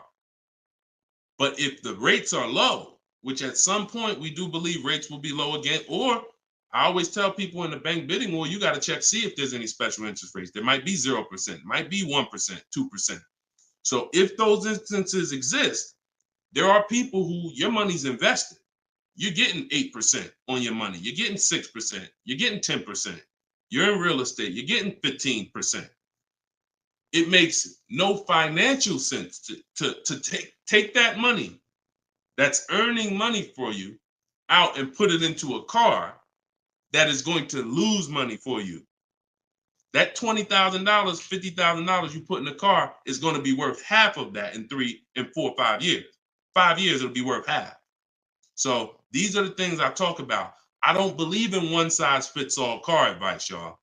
That's why I'm always saying it depends on this situation. If you're this type of person, if you're keeping your cars 8 years, you should be buying. If you're not keeping your cars 8 years, you should be selling. You should be leasing. A lot of people think, okay, Deshone, you talk about leasing a lot. I talk about leasing for people who are not keeping cars 8 years because they've been taught that they should still be buying. But I'm putting you in the strategy that's custom to your life versus what you've been hearing, which is people telling you, hey, do what I do. Only buy used cars, pay cash for them. Now, that's your situation. So anyway, so all of this is out my book. Cue the next question up, Dolan. We got a couple more minutes and then we'll wrap. All of this is in my new book, Cars from Home. It's called 7 Steps to Saving Time, Money, and Avoiding Dealers. Normally $97. You can get your copy for 75% off for 30 minutes. It'll be $24. And everything I teach is in there. You know, everything that my students in my video course have had, my coaching. This is the same 7-step strategy that we use to get these below market deals. And I've been showing them throughout the show. So if you just jumped on, like we've been showing these deals throughout the show. All right. Go ahead, shoot the next one up, Dolan. How can we eliminate dealer ad? Oh, we did that one. Yeah, we did that one from YouTube with the dealer add-on. This one's Dakota from YouTube. I have a Malibu Chevy, still drives good. However, the dealer's banged up as well as a few scratches. The door's banged up as well as a few scratches. I mean, if it's cosmetic, if it's banged up, I won't worry about the few scratches because the few scratches is really what's normal. And you know, people expect you to have normal wear and tear on a car. Some people think, hey, if I have a, you know, even with leasing, you're allowed to have wear and tear, a couple nicks, dings, they allow that. They don't expect you to bring the car back perfect. Same way with this. But if it's a big dent, that would be an eyesore, and you can get a company like Dent Wizard or something like that to come pop the dent out, then I would do that. That might be $200, but it might make a buyer pay, you know, $1,000 more for the car. Because if I come and I see the doors banged up, I probably want $1,000 off, depending on what you asking. But if I come and see you done smoothed it out, now you could ask, and I'm less like, you know. So that stuff that you can put a little money in, that gives you a bigger return when you go to sell a car. Okay, in my opinion. Okay, show and tell. I have the book. Is Maps Academy different? Yeah. Maps Academy is my video program. The book is the 7 steps. I have a video library that's 7 steps in video, and then Maps Academy is, you know, my video program, and I coach people. So we do these Zoom calls, so we make sure we answer questions. So I always say, get in where you fit in. You know, get in where you fit in. I don't care how you get the information. Get the information. You want to get it from my free videos on social media. You want to cycle through those. I got hundreds of them. Piece things together. Get in where you fit in. You want to be on the live show. Try to piece it together. You want to get the book. You want to be in the video library. You want to coach with me. Whatever. That's what I'm saying. It's no excuse. It's no excuse for any of you not to be getting below market deals when the information exists. And it's thousands of people that testify about me. I'm not new here. We got over 2 million followers. If I wasn't helping people, it would have been out by now. Somebody would have wrote by now, oh, this guy don't do what he said. I got thousands of people around this country, testimonials, hundreds that we done just grabbed, boom, boom, emailing us, yo, look at my deal, look at my deal. So it's just, you are just now discovering what we do. But understand, we've been doing this. All right. All right. All right. Go ahead. TikTok. What would be the sweet spot year in buying a used large SUV, Suburban or Expedition? Much as you could afford. You see, so when you look at quality, this is why I like to have multiple goals. Because what I like to do is I like to have a goal, right? 5-year loan, no down payment. That's one price. 6-year loan, no down payment. That's another price. 5-year loan with the money, you know, I might say, okay, if I have to, I can put $5,000 down. You know what I'm saying? Some of you, that's realistic. That's how you look at it. Man, if I have to, I got $3,000 I can put down. If I don't have to, I don't want to. That's why when you use my perfect budget calculator, which is in my book, step 3, when we're budgeting, we're deal focused budgeting. Here's what you want to know. If I want to be at $450 a month, how much is $450 on a 5-year loan, no money down? All right, that's one purchase price. Now, second tier, $450 a month, no money down, 6-year loan. I told you I pay more if I had $450 for 6 years than I $450 for 5 years. So that's the next step up. Then I say, okay, 5-year loan using my down payment money. And then my max budget would be 6-year loan using my down payment money. But understand, I'm still under my max budget. I don't care if I have to go, and then we have another step where some of you have an old car. You have an older car, you're going to be selling it. You got 3,000 equity, you got 5,000 equity. That's also in there. So then it'll be no down payment, no equity. No down payment, no equity, 6 years. Down payment, no equity. Down payment and equity. See, all of this is below my max budget. Once I do a 6-year loan, my down payment and my equity, I'm not mad because I'm still under my max. Now, if I go above that now, if I wanted to do 5 and now I'm doing 6, or if I want to do $450 a month and I'm doing $480, now I've gone above my max budget. So my system for purchasing, we use this for new cars, used cars. Anybody who's getting a loan, this is what we do. This is in my book. My calculator generates those 6 goals for you. So when we say sweet spot, my first target is that first goal. That's my first target. When I went shopping for my Infiniti, I was looking for a car under that first price. Couldn't find it. Jumped up to the next tier. Couldn't find it. Jumped up to the next tier. And it was my 4th goal is where I found this one at. But I still had like $4,000 or $5,000 more that would have kept me below my max budget. So that's how you want to do it. Shorter loans, no down payment. Longer loan that I'll take is 6 years. I'll never recommend anything longer than 6 years. And then we start adding those resources that we have to it. And then once we tap out at the top, that's our max budget. 6-year loan, the most down payment money. And then if I have any equity from my car, I'm putting that all into the deal. And then as long as I find a car in any of those, and that's usually like a $10,000 to $15,000 spread, depending on, how much resources you got. That's a couple $1,000s right there.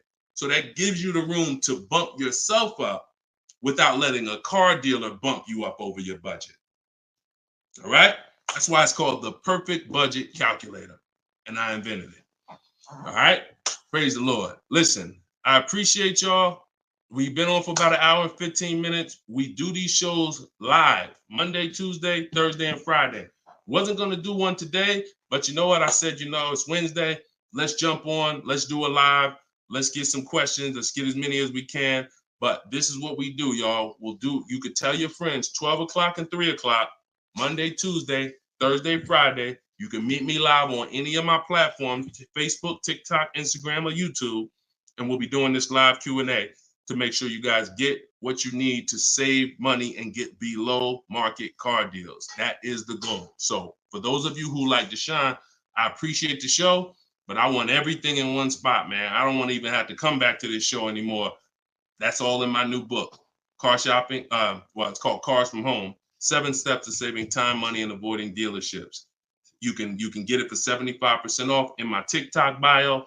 It'll be in your inbox, and everyone who gets a car, who gets a book, right when you purchase, I give you a support email.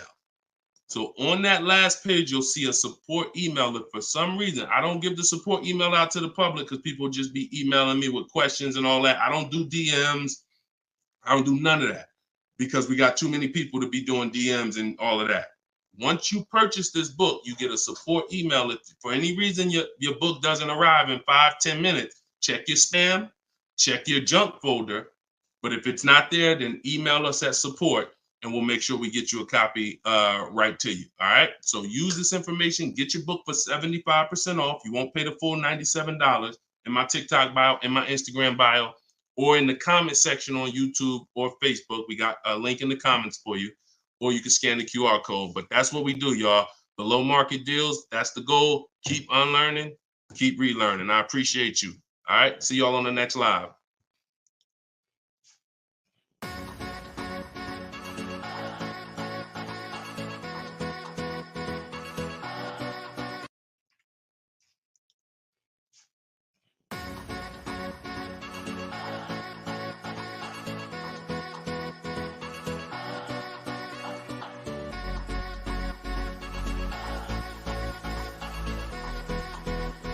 The worst possible thing you could say when you walk into a car dealership. I spent 5 years with Mercedes-Benz, 5 with General Motors, and the worst thing a person could say when they walk in is, if you could just get me to this payment, we got a deal.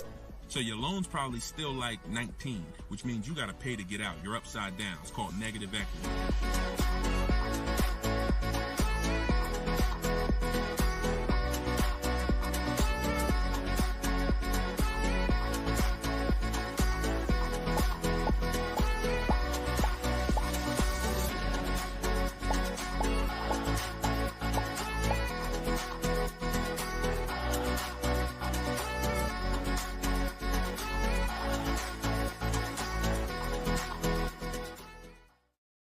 Gail, welcome everybody to episode 6 of Car Shopping Questions and Answers.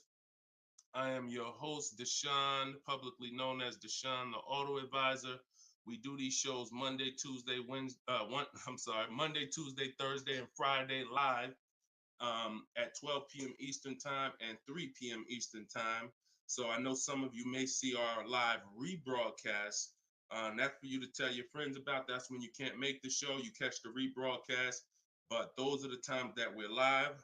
If you don't know me, I'm the author of the digital book Cars from Home, 7 Steps to Saving Time, Money, and Avoiding Dealers, currently rated 4.94 on Goodreads.com. So thank you to everyone who has reviewed the book, the digital book.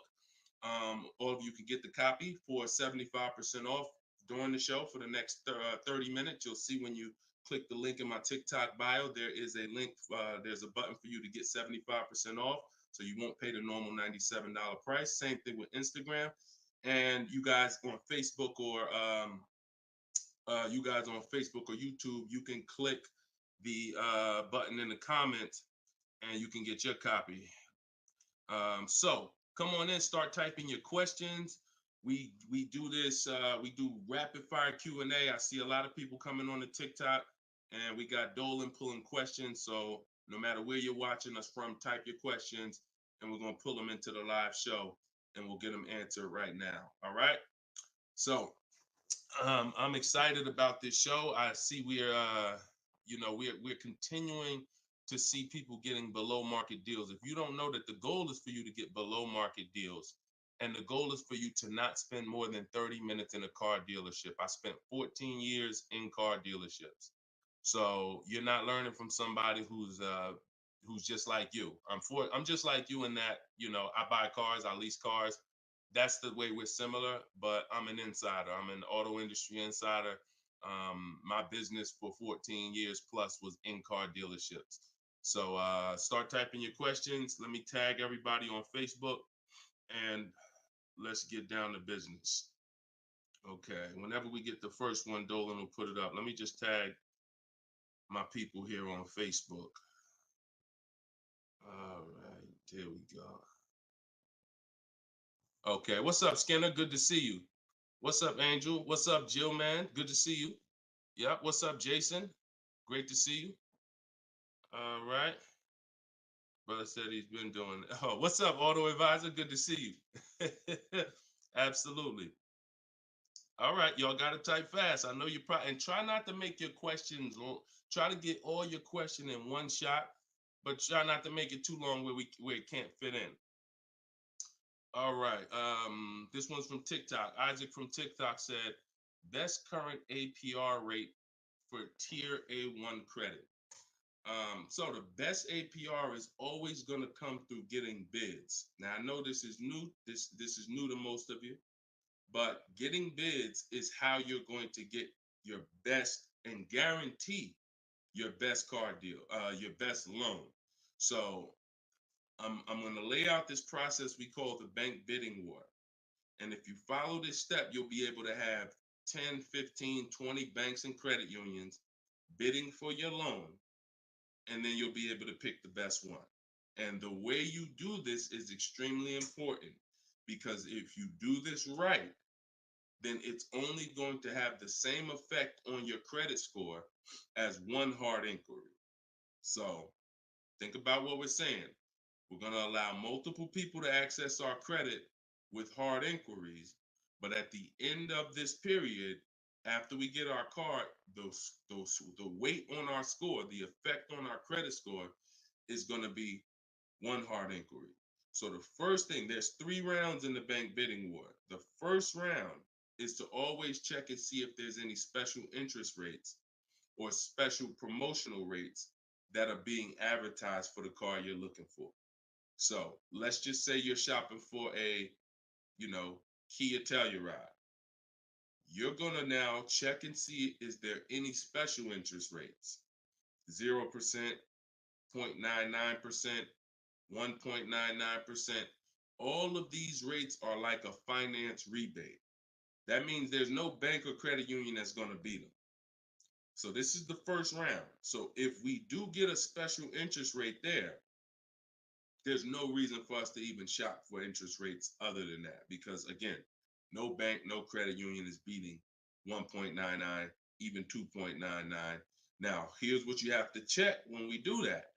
How long is that loan? Because some people might give you 1.99, but it's only for 36 months. And some of us are not going to take a loan for 36 months because the payment's going to be too high. You might need a 5-year loan or a 6-year loan. So we're not just looking for if there's a special interest rate, we're looking for what is the term. Shout out to everybody coming in. This is our Thursday, April 18th, episode 5, live car Q&A. So we're actually live right now. This isn't a rebroadcast, so you can come on in and start typing your questions. And we're talking thousands over here, not hundreds. Okay, so that's round 1 of the bank bidding war. Now, let's just say we do that and there's no special interest rates. Now we're moving on to round 2. But round 2 comes after we find our car. So once you find your car, no one has touched your credit with a hard inquiry yet. Pay attention. You have not heard me say at any time hard credit pull at all. When you're shopping for your cars, no hard credit pull. Nobody's running our credit while we're shopping. Once we find our best deal, once we find a dealer that's going to sell us the new car for the lowest price, we lock up that car, usually with a deposit, reserve it.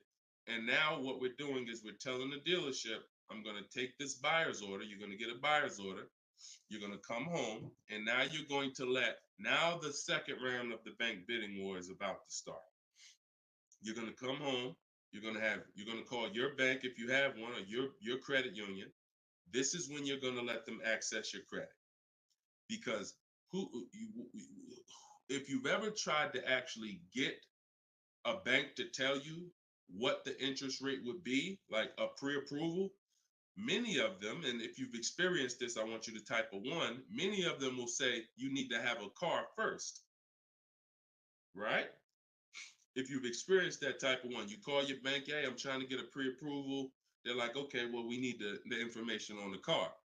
And you're like, well, I'm trying to get the pre-approval so I can go get the car. So that's why we don't follow that process of getting a pre-approval beforehand. Look, Marinette, you've experienced it on Facebook. So when we look at having the buyer's order for the car that we reserved, you have everything you need now. You have everything the bank could want. And you're now going to call your bank, or if hopefully your bank and credit union has a website, you could do this all online. And you're going to get as many approvals, offers as you possibly can. In my book, I list a couple: your bank, your credit union, online banks, Lightstream, community credit union, everybody who can lend in your state, you want them bidding. This is very important because some of you haven't been trained to see. My job is to not teach you just how to buy from home and make people bid for your business. My job is to show you everyone willing to listen. If you're willing to listen, I'll show you where the hidden money is in your car deal. The money you have not been trained to see, or the money you've been trained not to look at. And the people who have trained you not to look at this money are usually the people that's making the money. So you have to see that one point.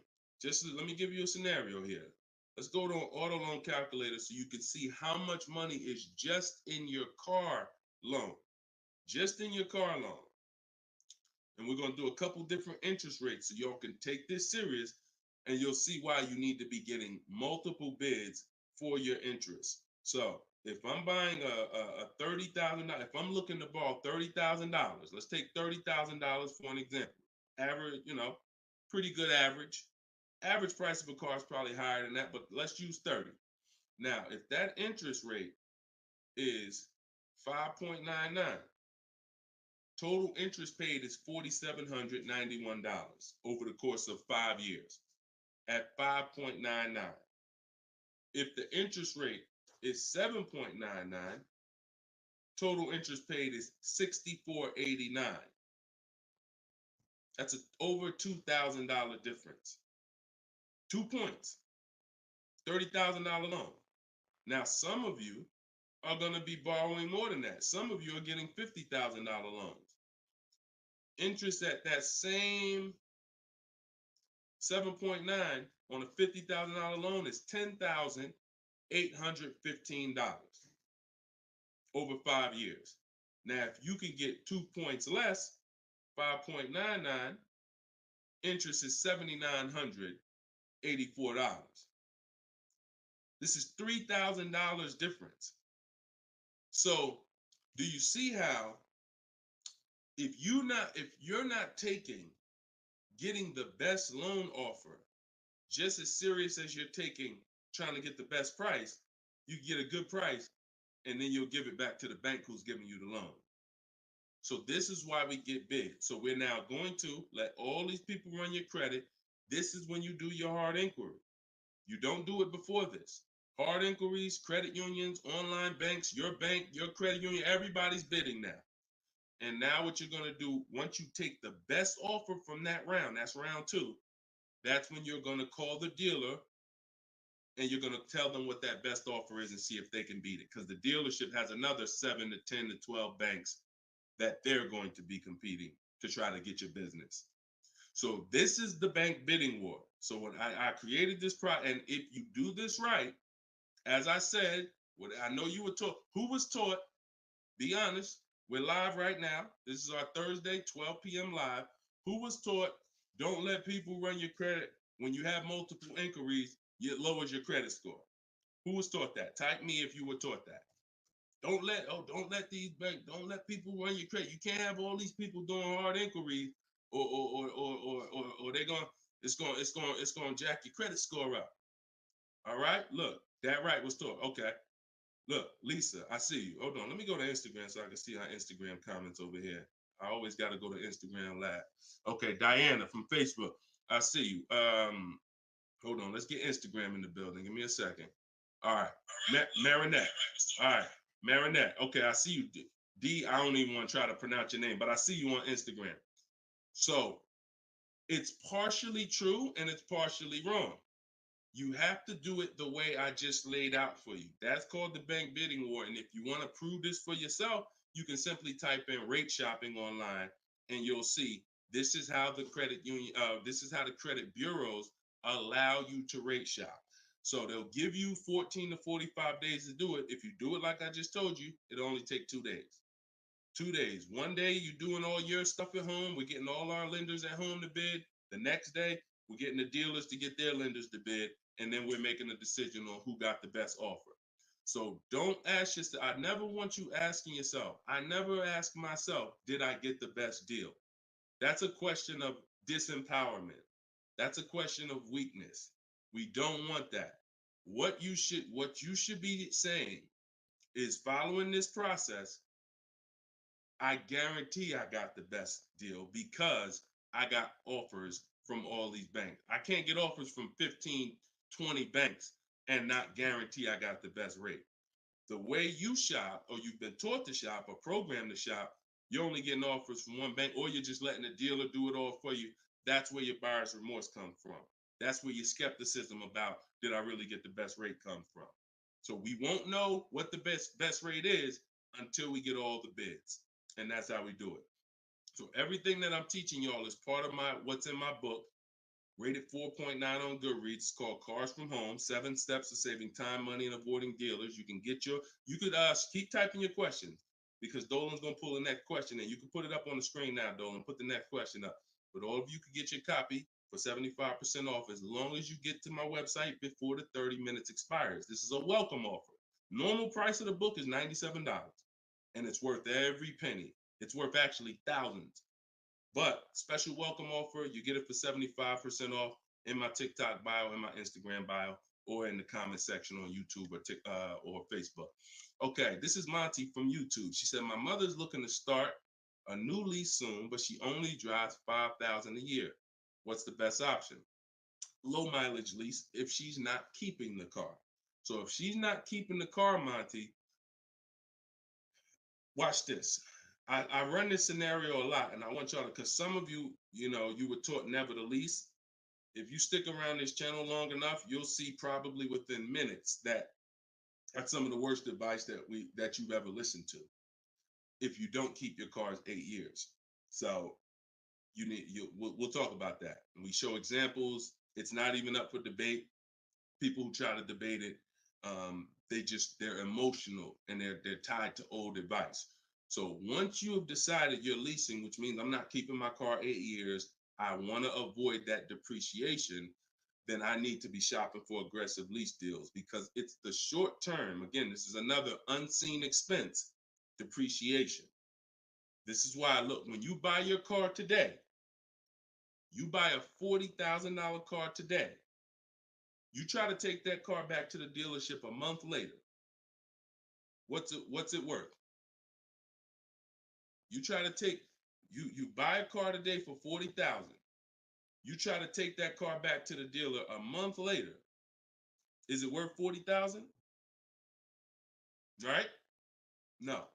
A month. You might have even not you might have not even driven it. But that's the way depreciation works. You don't have to drive the car. In fact, here's another scenario. You could park the car outside your house for a year. You buy it for $40,000, park it right outside your house, don't even touch it. Just start it every now and then to keep the engine running. You come back a year later, that car is not worth $40,000. It's worth probably $32,000. Dang, how did I lose that much value and I didn't even drive it 1 mile? Depreciation. That's called the unseen expense. So whenever you hear me talk about the unseen expense, it's depreciation. So your job is to find the strategies, which is what I teach, to make sure you avoid the depreciation hit. So if you buy a car, Monty, even if she doesn't drive it, even if she only drives it 5,000 per year, 5,000 miles a year, like you're saying, she's losing value. And what she's doing when she replaces the car is she's hoping she could get some of that value back that she lost. It really never happens. Who understands that when you go to trade your car in, you never get what you really thought you were going to get for the car, right? Now, I'm going to ask you a question. Everyone who has a car outside that's 10 years old or more, 10 years old or more, type me in the comments. Matter of fact, let me know how many years you've had the car. That's a better one. Type how many years you've had the car. And for those of you who just came to the show, this is our Thursday, 12 p.m. live show. We're actually live right now. This isn't a rebroadcast, although we do rebroadcast these shows throughout the day, all day, so that you can actually catch up, watch the replay. But this is our time. We're live Monday, Tuesday, Thursday, and Friday, 12 p.m. and 3 p.m. Make sure you're here. If you want to engage with us, make sure you're here. If you want to tell your friends, this is the time to be here. Okay. So we got people 11 years. Can Skin on Instagram, 11 years, 13 years. Jessica on YouTube, I see you. 6-year Jeep Wrangler. Well, I wanted to hear from people who are longer. 2018 Sakia. So, all right, 15 Tahoe. Okay, I'm talking about the people who've had a car 10 years or more. One thing about you that listen, are y'all worried about how much you're really going to get for that car? Are you overly worried about it? Most of you are going to say, no, not really. It's worth a couple thousand, but you've used most of the value. You understand that? Look, Big Meek said I got 08 4Runner on TikTok. So we understand when you have kept your car long term, I'm not concerned with resale value much because my whole goal with having this car was to use up most of the value. So that's what you do if you're a buyer. If you're not going to get to this level, This is what I'm telling you, that you are now losing because the depreciation of your car is the highest in the first 5-6 years. So in order for you to win, you have to keep that car, what I call the 8-year rule. 8 years, that's when the depreciation starts to level out, where you're not losing value like this. And so regardless of how much you're driving, that's not the key. That's not the key. Monty's mom is driving 5,000 miles a year. Who's a high mileage driver driving more than 18,000 miles a year? Type HM. I want you to know, I want to cover all the bases for this question here. Oh, what doesn't matter whether you're a high mileage driver, low mileage driver, it has nothing to do with how much you drive, because that's not what's killing you. It's the depreciation based on the time you have owned the vehicle. And if you're not keeping that car 8 years, you should be shopping for aggressive leases. Now, before we go to the next question, I'm going to show y'all an example of why it is impossible. Yes, impossible. No way, shape, form, fashion. You can get a great deal if you purchase, but you should have leased. Okay? Let's use this scenario. Let's use Frina. Let's use Frina as an example. So Zafrina, she picks up, and you can see this date. She's recent. This is just, not too long ago. So Frina gets a $65,000 Jeep Grand Cherokee. She uses my system. You can see she uses the Cars from Home system, where she gets bids, multiple bids. We get at least 5. So don't look at this price and be like, oh, Deshone, that looks incredible. Yeah, that's because we get this through bidding. You get the best price. That's what we do here. So stick around, you'll understand if you're new to the show. But she's paying $579 a month for a $65,000 Jeep Grand Cherokee. Just so we can, let me level this out for y'all. If she pulls up to someone who decided to purchase because they didn't understand leasing, or they was taught never lease, so they're going to go in, they want that same truck as her. Let's just assume they got a ridiculous, how much is a great discount on this Jeep? I want to use your numbers. Type in the comments, what do you think is a great deal, a great discount? She go in just but don't be realistic though. Somebody walk in, she going and she looking at this $65,000 Jeep. Somebody's going to purchase it though.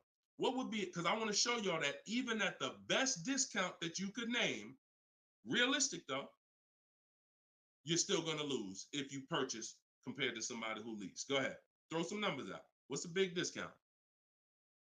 Okay, look. All right, I'm going to make up a number because it's like, okay, 600. No, not a payment. Not a payment. I'm talking about, okay, Aux the Pro said 20%. Now, we already know saving 20% off a new car is pretty much never going to happen, right? We can agree. That's usually never going to happen, 20% off the price. Let's see how much 20% is. So 10% would be $6,500. 20% would be $13,000.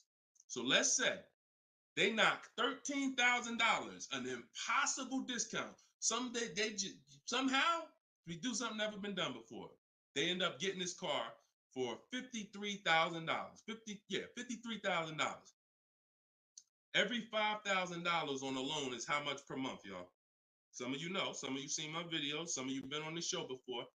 Every $5,000 on a loan is about how much per month? $100. Exactly. So let's do this math now.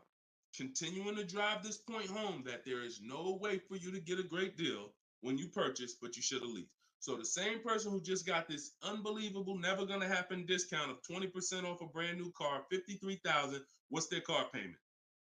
$53,000, car payment's about $1,050 a month. $1,050 a month for 5 years. Let's just say they take another year on the loan. They say instead of a 5-year loan, let's take a 6-year loan. $900 a month for 6 years. Freena's paying $579. Is that sinking in? Type dollar signs if that's sinking in. that, whoa, you telling me, Deshone, the same price that this person just got, and she got a ridiculous lease on it, she's paying $579 a month, even if a person got an never gonna happen discount. I literally just took what my man here on Instagram threw out, and he knew he was throwing out something crazy by saying 20%. Even with the 20%, payments $500 a month more than Freener got leasing it. Now let's do one more scenario here. One more. See, all of this is what I'm teaching. This is in my book. This is why the book is 4.9. Goodreads.com. Thank you to everybody who's reviewed the book, Cars from Home, 7 Steps to Saving Time, Money, and Avoiding Dealerships. One more scenario. Let's throw a used car in here. So we already looked at Freener's deal, brand new, great lease. Second, brand new, never gonna happen discount.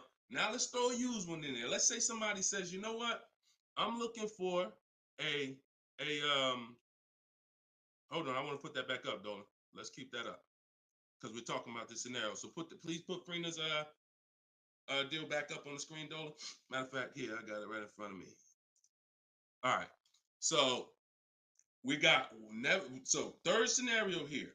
Somebody now is saying, all right, I'm gonna find that truck used though. So instead of 65, good price on a used one. Let's say we find one that's like 40% off, 3 years old. Again, I'm using extremes to show y'all. So some of you are like, Deshone, if you're using extremes and it's this different, dang, I've been overpaying by not understanding leasing. Yep. I wish I had Dave Ramsey here. I wish we could get Dave Ramsey on the show. You know, I wish he was in the audience. I wish him, because unfortunately, look, shout out to Dave. I know he has the right heart, the right intentions, but he has the wrong information. He's what I call confidently incorrect. That means dangerous. You're dangerous. When you're confident and incorrect, you're dangerous to yourself and others. So now, used car, somebody gets this car, they knock 40% off the price, and they get one for like $40,000, $65,000 truck. I got one 3 years old. I paid $40 for it. Every $5,000 we just said is about $100 a month. 40 payments, $800. You take a 6-year loan, payments $725. On a used one, we're no longer even talking apples to apples with the vehicle. On a used one,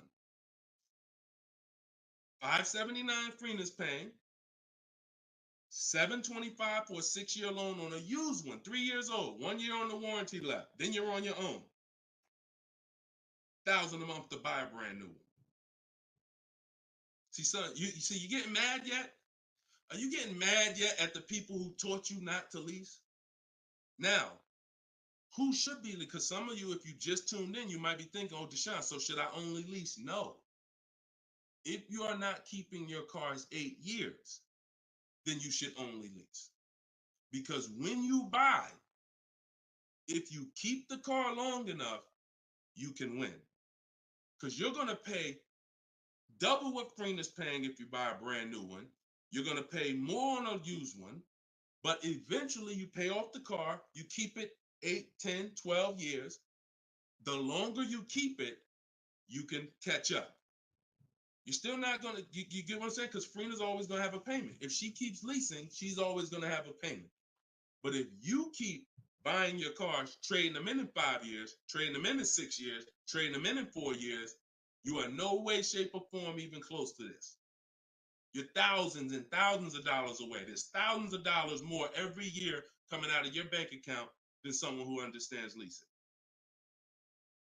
Yeah.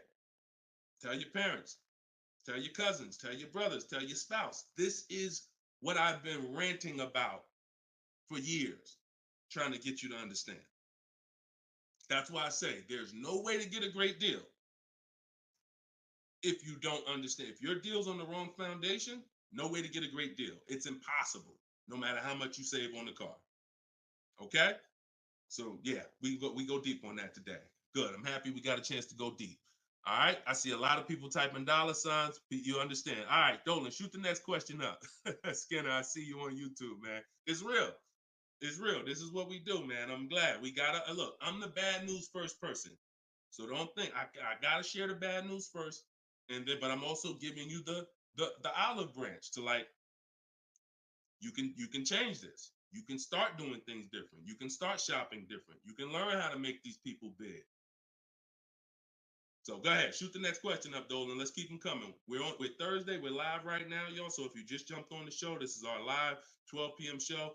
Type your questions, and can y'all tap the screen on TikTok? Can we shoot those likes up? Can we? If you're gonna spend time with us and you're getting value out of what we're doing, I need everybody who's getting value hit the like button and start tapping the screen if you're on TikTok, just to show that. Run those likes up. All right, I see it. See y'all lighting it up already. All right, Facebook, James. I'm an old school guy that was told not to let anyone run my credit. I'm not even sure how to download your book. Maybe you could walk us old timers through the process of downloading it. Unfortunately, I teach an online system. I'll be the first one to tell you my system's online. My system's right here in front of a computer. I've worked personally with probably 1,600 people personally in my coaching program since 2021. They got to know how to use a computer. I've had older people who get their children, who get their grandchildren come because and sorry y'all, my eyes are watering. I got a little something trying to jump on me, but we good. But I would be lying to you if I told you this isn't based on because we use copy and paste systems. You're sending emails. So that's one thing I can say. I wish I could, tell you otherwise, but if you want to use what I teach, I mean, now I've had people who get their grandchildren or get their children because my system to get great deals only takes 90 minutes. It only takes 90 minutes. That's why when you go to the page and you see my book, a lot of you are going to see the first thing I say on my website is this will teach you how to get below market deals in as quick as 48 hours. And the time you're putting in to get those deals is probably going to be about 90 minutes once you learn, as I walk you through my 7-step process. But you got to know how to use a computer. So I'm just being real with you. Like, I wouldn't tell you to get the book if you're not comfortable sending emails, copying and pasting, because it is an online system. So I would tell you, call one of your family members who's computer savvy. Tell them, hey, get this book, work this for me, help granddad out, help dad out. And not only are you helping yourself, but they'll now have a skill so that they can learn, so that they're now making dealers bid and they're at home. That's just me being as honest as possible with you. All right. Great question, though. Great concern. Skinner, what's up, my man? Skinner from YouTube. Deshone, what are the bank necessarily looking for different from what the dealership is? Banks want to lend. So think about where you're at right now. Skinner from YouTube just asked, so what is the banks necessarily looking for different than the dealerships? Banks, there's more banks around us that would want to lend us money to buy a car than we know about. So wherever your zip code is, the reason why I want you using the bank bidding war, which I laid out at the beginning of the show, if you just jumped on, you want to go to YouTube, you want to watch the beginning of episode 6, and I break down the bank bidding war. If you don't have my book, if you have my book, then you know the bank bidding war. Now, it's about letting the people who want to bid, because the dealers, here's the difference. It's your positioning. When a dealer knows you don't have any leverage, you haven't shopped bank offers, you're basically waiting for them to tell you what their bank said. Here's usually the conversation. What is the most interest? What is the highest rate you think they'll take? What is the highest rate that we can actually get them? And it might be 6.2, but at 6.2, we make some nice money on the loan. But that's not the best I could do. But I'm not going to give them the best I could do, because what sense does that make? I'm going to give you the most you're willing to pay. So if I go out and say, look, we got you 6.2, your payment's this. If you don't fight them, then that's what's going to happen. But when you have offers, now what you're doing is calling them and saying, look, I got 5.79 from my credit union, or 5.79 from this online bank. If you could beat it, then I'll give you the business.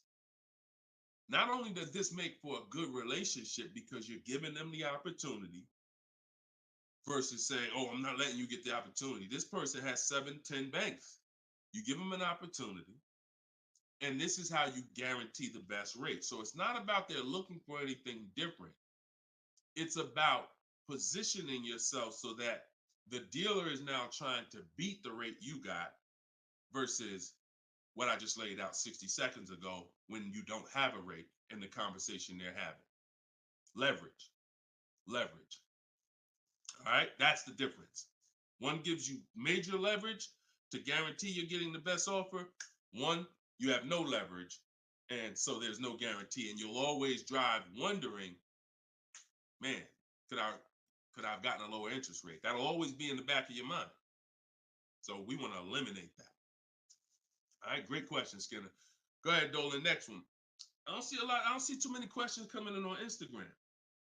Instagram, where y'all at with your questions today? We getting questions from TikTok. I see a lot of them. Let's go. Oh, there's one. Okay, Body by Michelle. When buying a luxury car with cash, when should I let the salesperson know? Okay. The process of what we teach doesn't change doesn't matter what you're buying. We've had people get Maseratis, get high performance BMWs. I know this works because bidding just works. So first thing you have to do, Michelle, is realize I need to get at least 5 offers, because we're so concerned with how we're going to pay for the car that we're not thinking about which dealer is going to sell us the car for the lowest amount.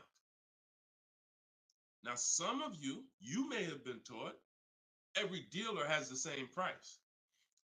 I got this clue when people started saying things like Nissan doesn't have good deals. Hyundai, the deal on the Hyundais right now are terrible. That's either coming from 2 things and they're both wrong that I want you to stop today. Looking at advertisements, commercials, because some people say, Deshone, I look at that. The commercial says that, I got to put down $4,000 if I want to lease that vehicle. That's an advertisement. It's not a deal. It's a custom thing they put together that they want to present to the public. It's not a deal. When you look at what I just showed you with Frina, when you look at Danielle's lease on her Audi A3. She's paying $550 a month, $44,000 Audi A3. She only put her first look. This is her words. Due to circumstances out of my control, I had to lease something quickly. So my program, I told you, as quick as 48 hours, you can get below market deals. This doesn't take days and days and weeks. I took the course last weekend, did all my emailing back and forth because she's in my video program. So I do have my book, and then I have that same book in a video program. You pick. Now, finalized the deal on Sunday, was finally able to pick it up. This is the details. $550 a month, first payment down. Included maintenance, gap insurance, all fees, taxes, registration, 12,000 miles per year. MSRP was $44,000. If we saw a commercial, or if we went on Audi's website right now, that is not what they're advertising for that car's lease. They're probably advertising $479 a month with $3,700 due at signing, plus tax and fees, which would end up, if you wanted to get to this payment, you probably need $5-6 grand up front. That, I'm telling you, stop looking at commercials. Those are not deals. We don't look at commercials to dictate what the deal's going to be. Nothing that I'm ever going to show y'all that people are learning from me is ever going to match a commercial. Second thing that people might be looking at when it comes to what they deem they can get for a car is going into one dealer. That's it. Going to one dealer. What's the price? Oh, wow, that seems high. That's higher than I thought it was going to be. And leaving saying, oh, man, Nissan don't got no good deals this month. No, that Nissan dealer doesn't have good deals. And again, you have no leverage. So the first thing I want you to think about, Michelle, is changing the way you shop so that you can forget about how you're going to pay for the vehicle. First paramount thing is to make sure that I'm getting 5 offers, because we've done the statistics. I got people all around the country shopping that report to me. 80% of dealers are overpriced. I'm telling you numbers that I don't want you to ever forget. 80%. That means out of 100 dealers, 80 are overpriced. 20 are the great prices. So you're not going to walk into a dealer and get a great price, because you have more of a shot of walking into an 80% dealer than you do a 20%. So you stay at home. You could do it my way, which is in my book, totally online. You use my scripts, use my templates, they're copy and paste. Or if you want to do it your way, you can call around and get several quotes. But you need to get at least 5, because you're going to be amazed how different the quotes are. One dealer's charging $550, another dealer's charging this, another dealer's charging this. Hey, that's a $5,000 difference. That's the way it should be. That's the way it should be. Okay? So that's what you focus on, Michelle. Forget it. If you're going to pay cash, keep that in the background. People walk into a dealership all the time. You see it on internet. They make videos about it. Yo, I'm walking in, man, about to get this Lamborghini. Yeah, I want that black one right there. Boom. All right, write him up. Let's get him out of here as fast as possible before he realizes what he needs to ask. Okay, and he don't want to look like he's negotiating. You're going to overpay all the time. People celebrate the cars, but they overpaying for them. So don't focus on how I'm getting the car. Focus on, let me get these offers so I can make sure I get the best price. Once I get the best price, here's the cash. Okay? Great question. Shoot the next one up, Dolan. We're live, y'all. This is our Thursday, 12 p.m. show. We'll be live for about an hour. So we're going to try to get through as many questions as possible, but I don't like to give short answers. And for those of you who like to shine, I want all the answers in one spot. That's in my new book. It's a digital book. It's called Cars from Home, 7 Steps to Saving Time, Money, and Avoiding Dealers. And you can get yours, have everything I teach in one spot. If you get the 75% off price, it's $24. It'll be in your inbox in 5 minutes. You can get it in my TikTok bio. You can get it in my Instagram bio, or on Facebook, YouTube. We got a link in the comment section for you that you can get your copy at 75% off. But it's only for 30 minutes. Once the timer expires, it does go back up to the $97 price. Okay, YouTube, Hanako. Sorry, hold on. Eyes water, I'm sorry. All right, YouTube, Hanako. What if you guess incorrectly on what your yearly mileage will be for a lease? Can you renegotiate your lease if you will go over the mileage? So some brands will let you buy mileage before the lease ends. So you can buy them, but I think BMW has it where you can buy the mileage for like 15 cents, but you can't be within like the last 3 months or last 6 months, something like that. So everybody, if you do have that option, you want to call your leasing company and you want to see. But I teach to estimate your miles. Like I have a chapter in my book. It's not even a chapter. It's like a little section called Choose Your Mileage Wisely, where we walk you through the math. Now, sometimes lifestyle changes. You were working 10 miles from home. Now you're working 30 miles from home. That's understandable. What I like to do is we always do an equity assessment. Who has a lease, but you didn't know you could sell leases? Type of question mark. If you did not know that you could sell a lease, I want you to type a question mark in the comments, because you need to get familiar, and every one of you who are going to be replacing your cars, whether you own it, lease it, anything, you need to get familiar with what we call an equity assessment. Yep, I see a lot of you. So a ton of you have leased cars and you didn't know that you can sell leases. So imagine how much that's cost you so far. Again, I'm the bad news first person. If you dropped off a car without seeing if there was any equity, then you certainly, I mean, there's no guarantee, especially, but if you dropped off a car 2020, 2021, 2022, oh, you most certainly, there's a good chance you had equity because everyone did. And it was to the tune of, 5,000, 7,000, 10,000. If you had a truck, some of these trucks, $10,000, $12,000 checks people were getting. Now those big checks are over because that was a limited inventory thing where resale values were so high. Almost everyone had equity. But you need to make sure you're not leaving 1,000, 2,000, 3,000 on the table in this market. In a normal market, we always do an equity assessment. So if you're going over your miles, you want to do an equity assessment to see if you can sell it. Because if you sell it, you're out of it, and you can just go lease a new vehicle. But so the equity assessment is you call your bank, you get your payoff. You go, once you have your payoff, you want to ask them. It's only for leases. The second question is only for leases. Do I have a third-party restriction? If they say yes, you just need to make a note of that. If you don't have a third-party restriction, and there's several brands that don't, Chase, Toyota, Mazda, there's still a couple leases out there that don't have third-party restrictions, then you're going to go and you can sell to any of the online bidders, highest bidders. You get all these offers. And look, let me be clear on when you should be doing this. Before you ever think about shopping for a car, you gotta take care of your equity. You shouldn't be shopping for a car and then saying, all right, now let me check and see what equity I got. Because now if you don't, you need to know that up front, because if you have $3,000, $4,000 of equity, that matters going into your budget. Maybe you want to apply it to your next deal. Maybe you want to put it in your bank account, but you need to know about it early. That's why it's the second step in my system. I got 7 steps. Equity assessment is the second step.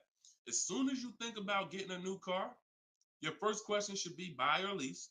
Should I buy or lease? That means, am I keeping the car 8 years or not? And then the second thing is equity assessment, because that's going to tell you your positioning with your current car.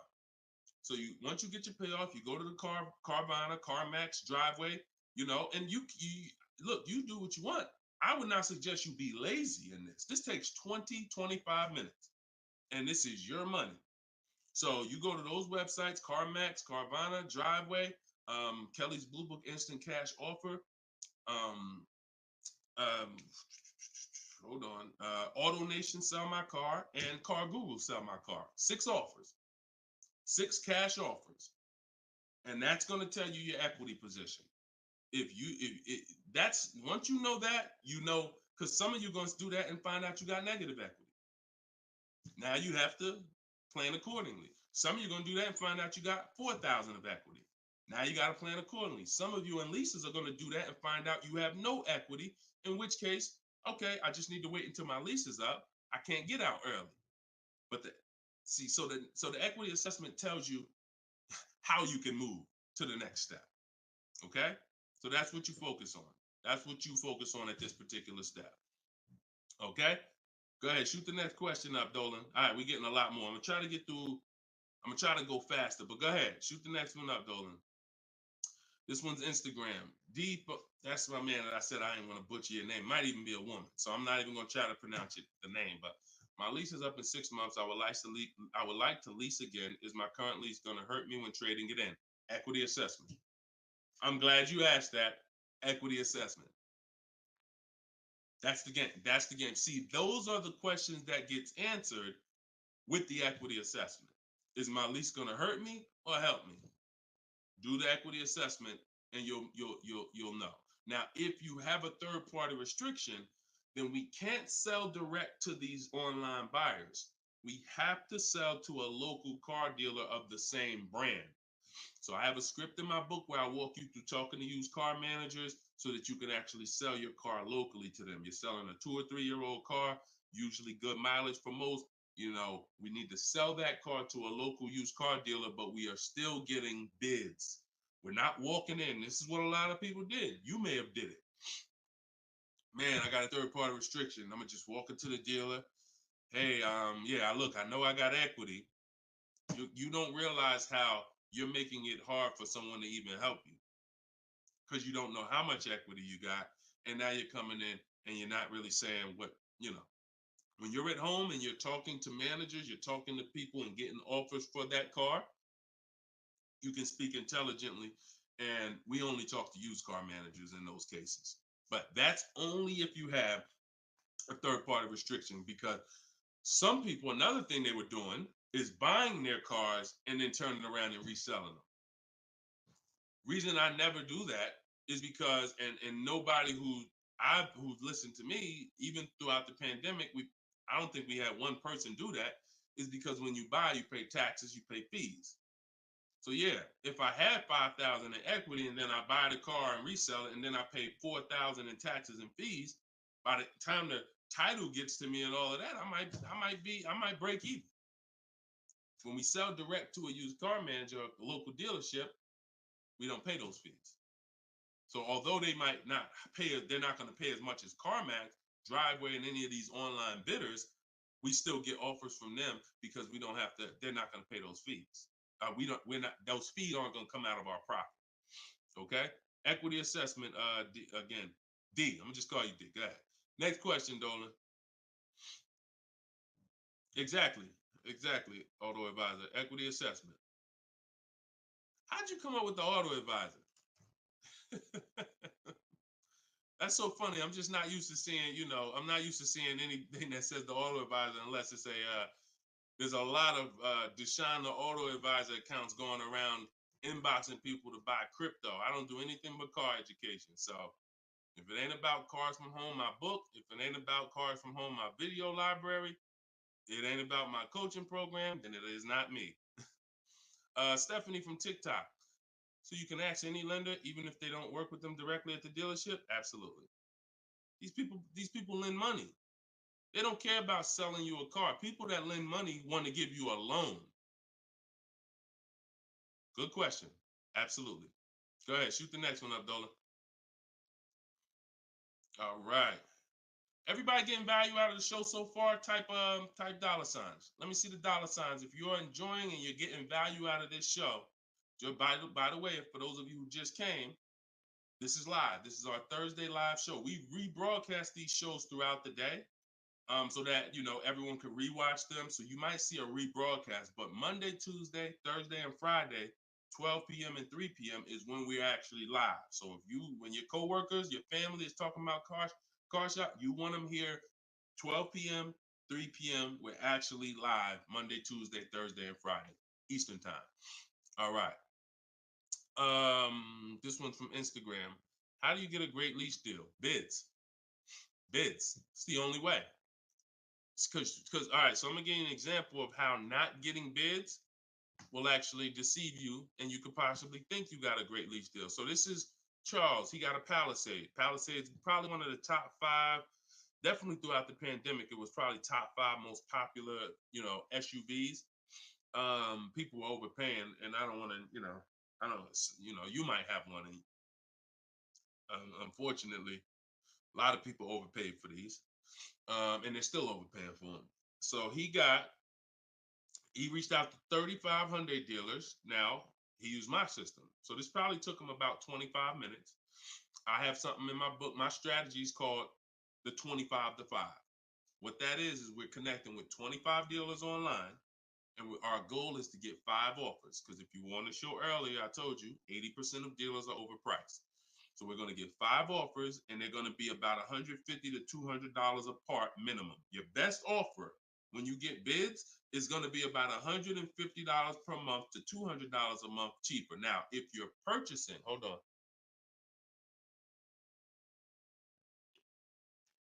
All right. Now, if you're purchasing, you're going to see, for those of you who are buying new cars, because we have several people that do that, you're going to see that there's about a $5,000 difference minimum between your best offer and your worst offer. So let's say I was buying this Palisade.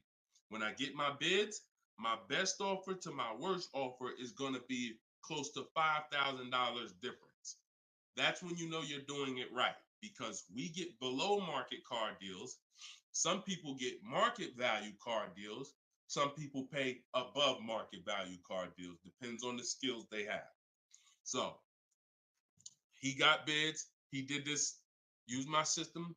Took him probably 30 minutes to reach out to 35 dealers, maybe 25 minutes.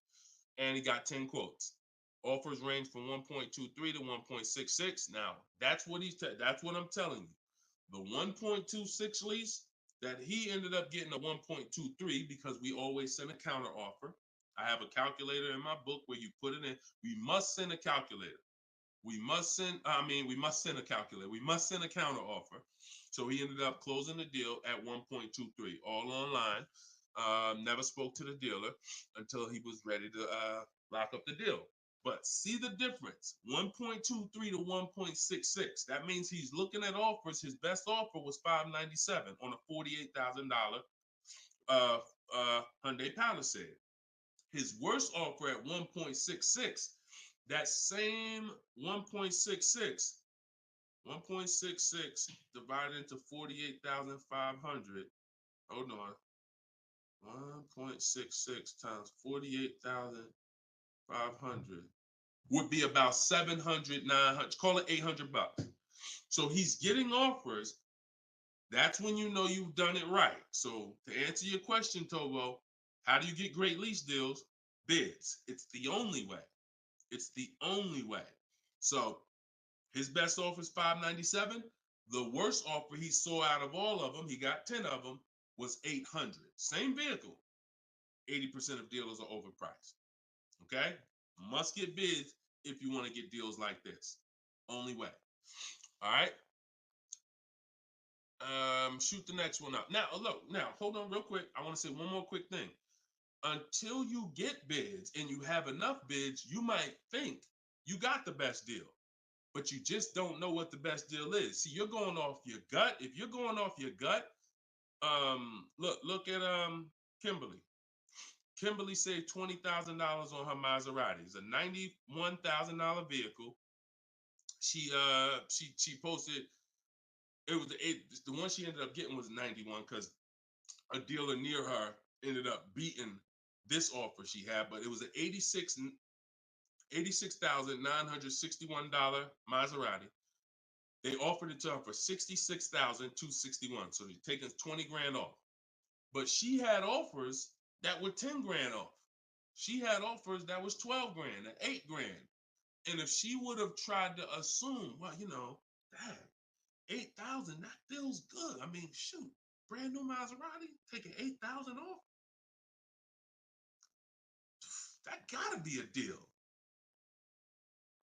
See how much money she would have left on the table? See how much money she would have left on the table? So we cannot assume. We get multiple offers. We look at the lowest one. That's how we guarantee. All right? Go ahead. Shoot the next one up, Dolan. Great questions today. Great questions. Let's go. All right. We got Emo on YouTube. I test drove an I'm test driving an MDX soon. Okay. I test drove an MDX as soon as we finished. They tried to get me to run my credit. I told them I'm shopping dealerships, didn't like it, so the manager came in the office and tried it. No again. 100%. You look, y'all. If you don't have a plan, you're under someone else's plan. You follow me? I'm gonna say that again. If you got a light bulb emoji, type a light bulb emoji, type a gem emoji. Remember this. If anytime you don't have a plan, you will be subject to someone who has a plan.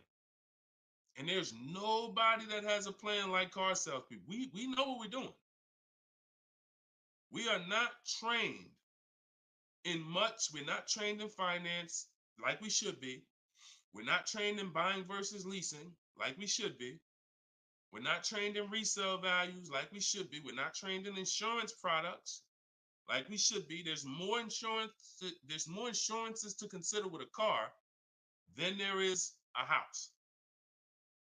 Kid you not. Extended warranty, that's an insurance policy. You might use it, you might not. Tire and wheel, that's an insurance policy. Gap insurance. You have auto insurance. There's multiple insurances that you need to consider in this business, when you're buying a car, when you're leasing a car. We're not trained in none of that like we should be. But what we are trained in is how to make sure we have enough information to sell you what we want to sell you. And so if you don't have, and the least, the people with the least integrity, they are certainly going to try to pin you down with the credit check. Can't give you a credit. I can't give you a quote without your credit. Come in. I need you to be here. When can you come? First question they ask, you all right? Who's getting phone calls from dealers right now? Raise your hand and type me if you're getting phone calls from dealers right now for any reason. Bring your car in early. Hey, your lease is almost up. Hey, I saw that we can get you in a new car. We can keep your payment the same. Look, nobody's business. If you're getting phone calls from dealers right now, type me in the comment. Look, Skinner said they blowing me up. So understand the reason why they're doing that is because they want to pin you down. It's just come on in. When can you come in? When I can come in, I get you to talk. Numbers in here, it means you're pinned down. You cannot do this. You're losing all your leverage. So that's why I'm telling you, you're going to shop with a plan if you're following what I'm telling you, if you're following what I teach. Some of you have my book already. Shout out to those who have my book. We're rated 4.9 on Goodreads.com. Appreciate everybody who's reviewed the book.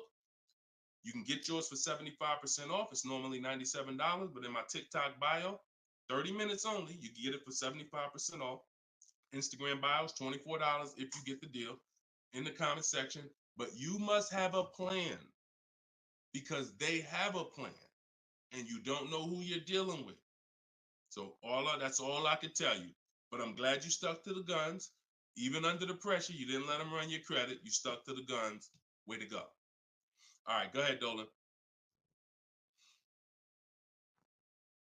This one's from TikTok. Better to buy used or new? Planning to keep longer than 8 years. Thank you for all that information. Let me know you understand the 8-year rule. I appreciate you. That's a matter of, okay, so if I'm buying to keep more than 8 years, right? Only question between new or used is a question of budget. Can you get everything you want and need in a new car for your budget? Once you get all your bids, can you get all those bids? Is the best bid that's going to win your business on a new car in your budget comfortably, then get a new car. But now some of you can't afford a new car that covers all your needs. Needs are the most important thing you need to think about. You need to know the difference between wants and needs. Needs is, I got 3 children, I need a third row. Need is, I drive on the highway a lot, I need a car that has good acceleration. That's needs. Needs are things where if you don't get them, you're not going to like the car, you're going to trade it in because it's not doing the basic things you need it to do. That's needs. Wants is, I like to have the sunroof. I don't need it though. But if I can get it in my budget, I'll take it. I like to have this. I like to have that. These are wants. You got to know the difference. Unless your budget can buy everything. But if you can't get everything you want and need in a new car for your budget, then we go used. But if you get everything you want, there's plenty of people who are like, you know what, Deshone, I am a long-term person. I'm keeping more than 8 years. I could afford both. I only get a car every, only once a decade. I want to get a new one. That's fine. And some of you are like, you know what? I really want to go with even more value. So I'm gonna look to get a pre-owned one, not 30% off the price, 20% off the price, 40% off the price. That's fine too. There's no right or wrong there. Just go through it and pick the one that works for you. Great question. Okay.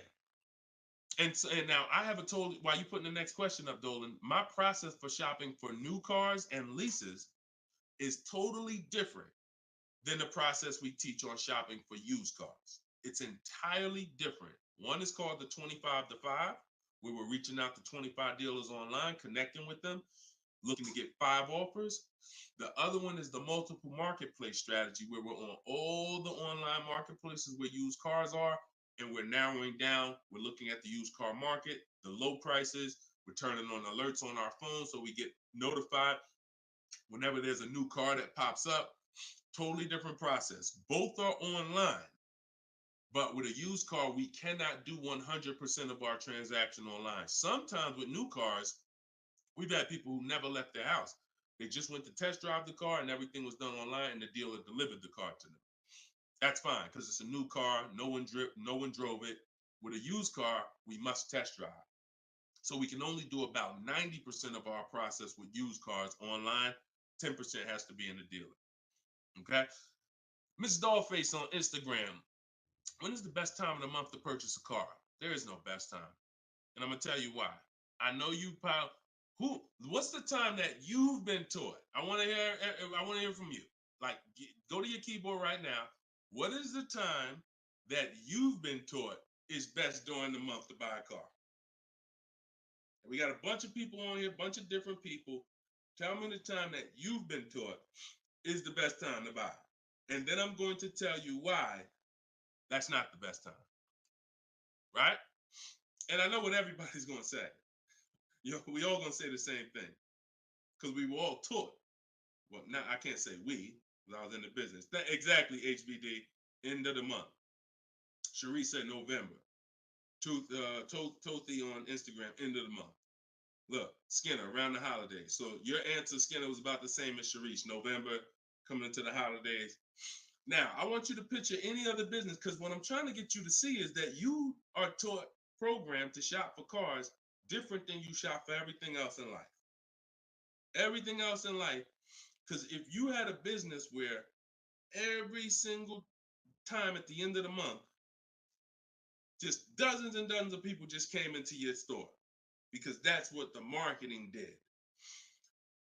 Are you more, and let's really use some real terms here. Are you more desperate to sell something when the store is packed? Or are you more desperate to sell something when the store is empty?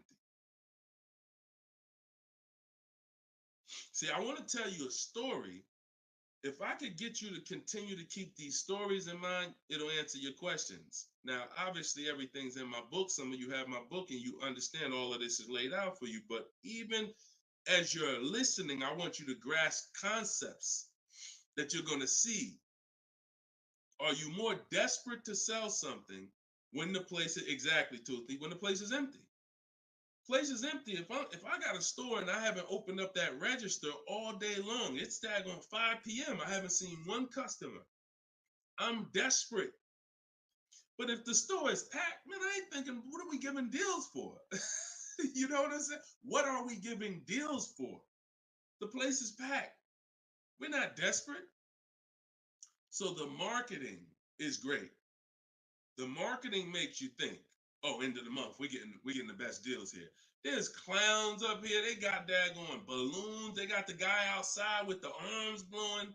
They got signs everywhere. This is what the place is a carnival. Why do we need to give away these cars? No. You don't want to be sitting next to somebody and Jim drives off with a car and Jim like, all right, man, have a good one, man. Yeah, you here too, man. We was here the same time. Great. Yeah, man, I'm going. And you sitting there and you going to say no to a deal. Salesman looking at you like, hey, look, do you want it or not? Because, we're real busy. It's people waiting in line. You let me know. So it's the pressure. It's the like. So I say that to say what you've been taught, the holidays, the end of the year, sounds good, but you're much more likely to get a deal when there's no one in the showroom. The 10th of the month, the 2nd of the month, place is dead. And I like to make sure you're positioned. So what I teach is something you need to have 2 dates in mind. 2 dates. Every time you're shopping for a car, I teach you need to know these 2 dates. The as soon as date and the no later than date. The as soon as date is the soonest you can buy a car. Soon as you can buy a car, as soon as date.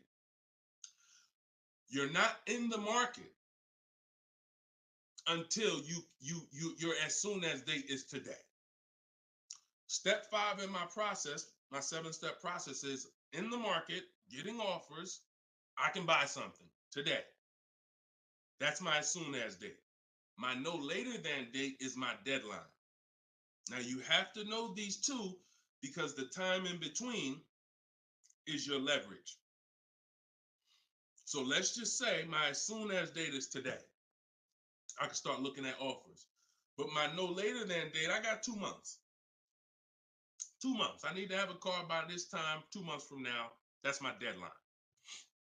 I got all that time in between to say no.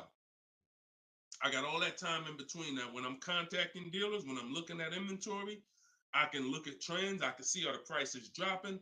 I can have alerts on my phone, getting access to the new inventory. This is our process.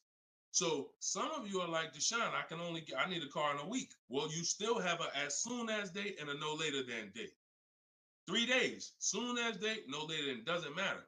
So you have to know these 2 dates because in between is your leverage, which is why I don't want you emergency shopping unless it's an emergency. Okay? I don't want you emergency shopping. Don't get into the habit, don't stay in the habit of emergency shopping. Oh, I'm going to put it off to the last minute. And then, oh, I got to go into the dealership. Oh, I need a car this week. All of that is working against you. Now, if you can still get, in fact, when you go to my website for my book, you'll see it says below market deals in as quick as 48 hours. But the more time you have, the more time you have to say no. Programs change every month. You see deals change, lease programs change, rebates change. And so when you have inventory changes, so if you're looking for a black or blue car, all these dealers don't have one right now, but they got one coming next month. You can, that's fair game for you because you have time. So these are all the benefits of getting in the market 3 months early and learning how to look at the deals. If there's a great deal now, we jump on it. If there's not, okay, I'll look next month. And that's what I did when I got my mother's lease on her Mazda CX-5. October, I was looking at the deals. I didn't like them. Got all my offers. I said I didn't like them. Now, the great thing is I made contact with all these dealers. So they know. Now I'm following up next month. Hey, just checking in. How's the deals looking for this month? November, didn't like them. 3rd month, December, got the deal I liked. Wrapped it up. So don't always think time is an asset. Time is an asset. Now, if it's an emergency, that's fine. We got to get a below market deal. We only got a week to do it. That's fine. You better have a strategy. But if you have the luxury of time, we use that to our advantage. So I wouldn't say there's a best time of the month to purchase a car. But if you're in the market and you're positioned, here's another thing you're positioned for. Every now and then we come into the dealership. When I was at Mercedes, when I was with General Motors, it happens all the time throughout the year. It could happen on the 10th of the month. It could happen on the 12th of the month. It could happen on the 8th. We don't know when this is going to happen, but this is the conversation I'm about to give you a behind the scenes look of exactly what happens and why I want you to be positioned. We come in, they look at the numbers on the board. Sales manager looks and says, man, we got 20 cars sold for the month. We are way behind our objective. All right, listen, call everybody anybody you got, anybody that's real, anybody that's a real buyer, call them. We're not turning down any serious offer today. You want to be the person that's positioned. Hey, Jackie, and they're usually emailing us because we don't talk to, nothing that we do requires talking to salespeople. So they be email, hey Jackie, hey, it's Ray over at such and such. Were you still looking for that car? Have you found it yet? No, okay, I know the quote I gave you before was $550. I know you wanted to be here, but my manager said, listen, we'll take any offer today. We really want to move a car. See, you were taught that only happens at the end of the month. It doesn't. You got to be positioned. You got to be positioned. And so that's the luxury of time. So this is what it is, y'all. I want you shopping with a strategy. This is what I want you shopping with. All of this is in my new book, Cars from Home, 7 Steps to Saving Time, Money, and Avoiding Dealerships. Learning the science of making dealers and banks bid for your business while you sit at home, getting below market car deals in under 90 minutes.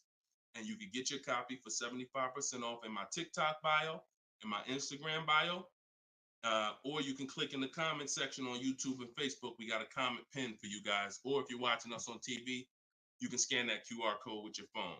Get your copy, use it, use everything in it. I walk you through everything in there. Leasing is in there step by step. Purchasing new cars in there step by step. Purchasing used cars step by step. High mileage drivers, I got 2 strategies for you. If you're a short-term high mileage driver, everything's in there step by step. If you have credit issues, I walk you through step by step. So get your copy. We are back live for episode 7 at 3 p.m. And we'll, like I said, this is not a rebroadcast. We do these live shows Monday, Tuesday, Thursday, and Friday, 12 p.m. and 3 p.m. So we'll be back for our next segment in a little bit if you want to join us. If not, tell your friends about us, and we look forward to it. We always look forward to the people who are ready to change their life, empower themselves, stop shopping like desperate victims, begging people to help you, begging people to give you a car, begging people to help you. Please, can I get no money down? Going in with wrong information. Down payments are illegal. All of this stuff that is just totally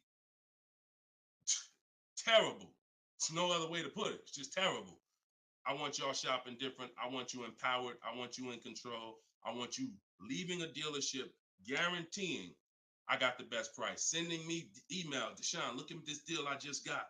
I got all these offers. Look at this used car I just got. I got 40% off the brand new price. That's what I want you emailing me. Empowered, and that's what we're going to get to. God bless y'all. I'll see y'all on the next segment. Shout out to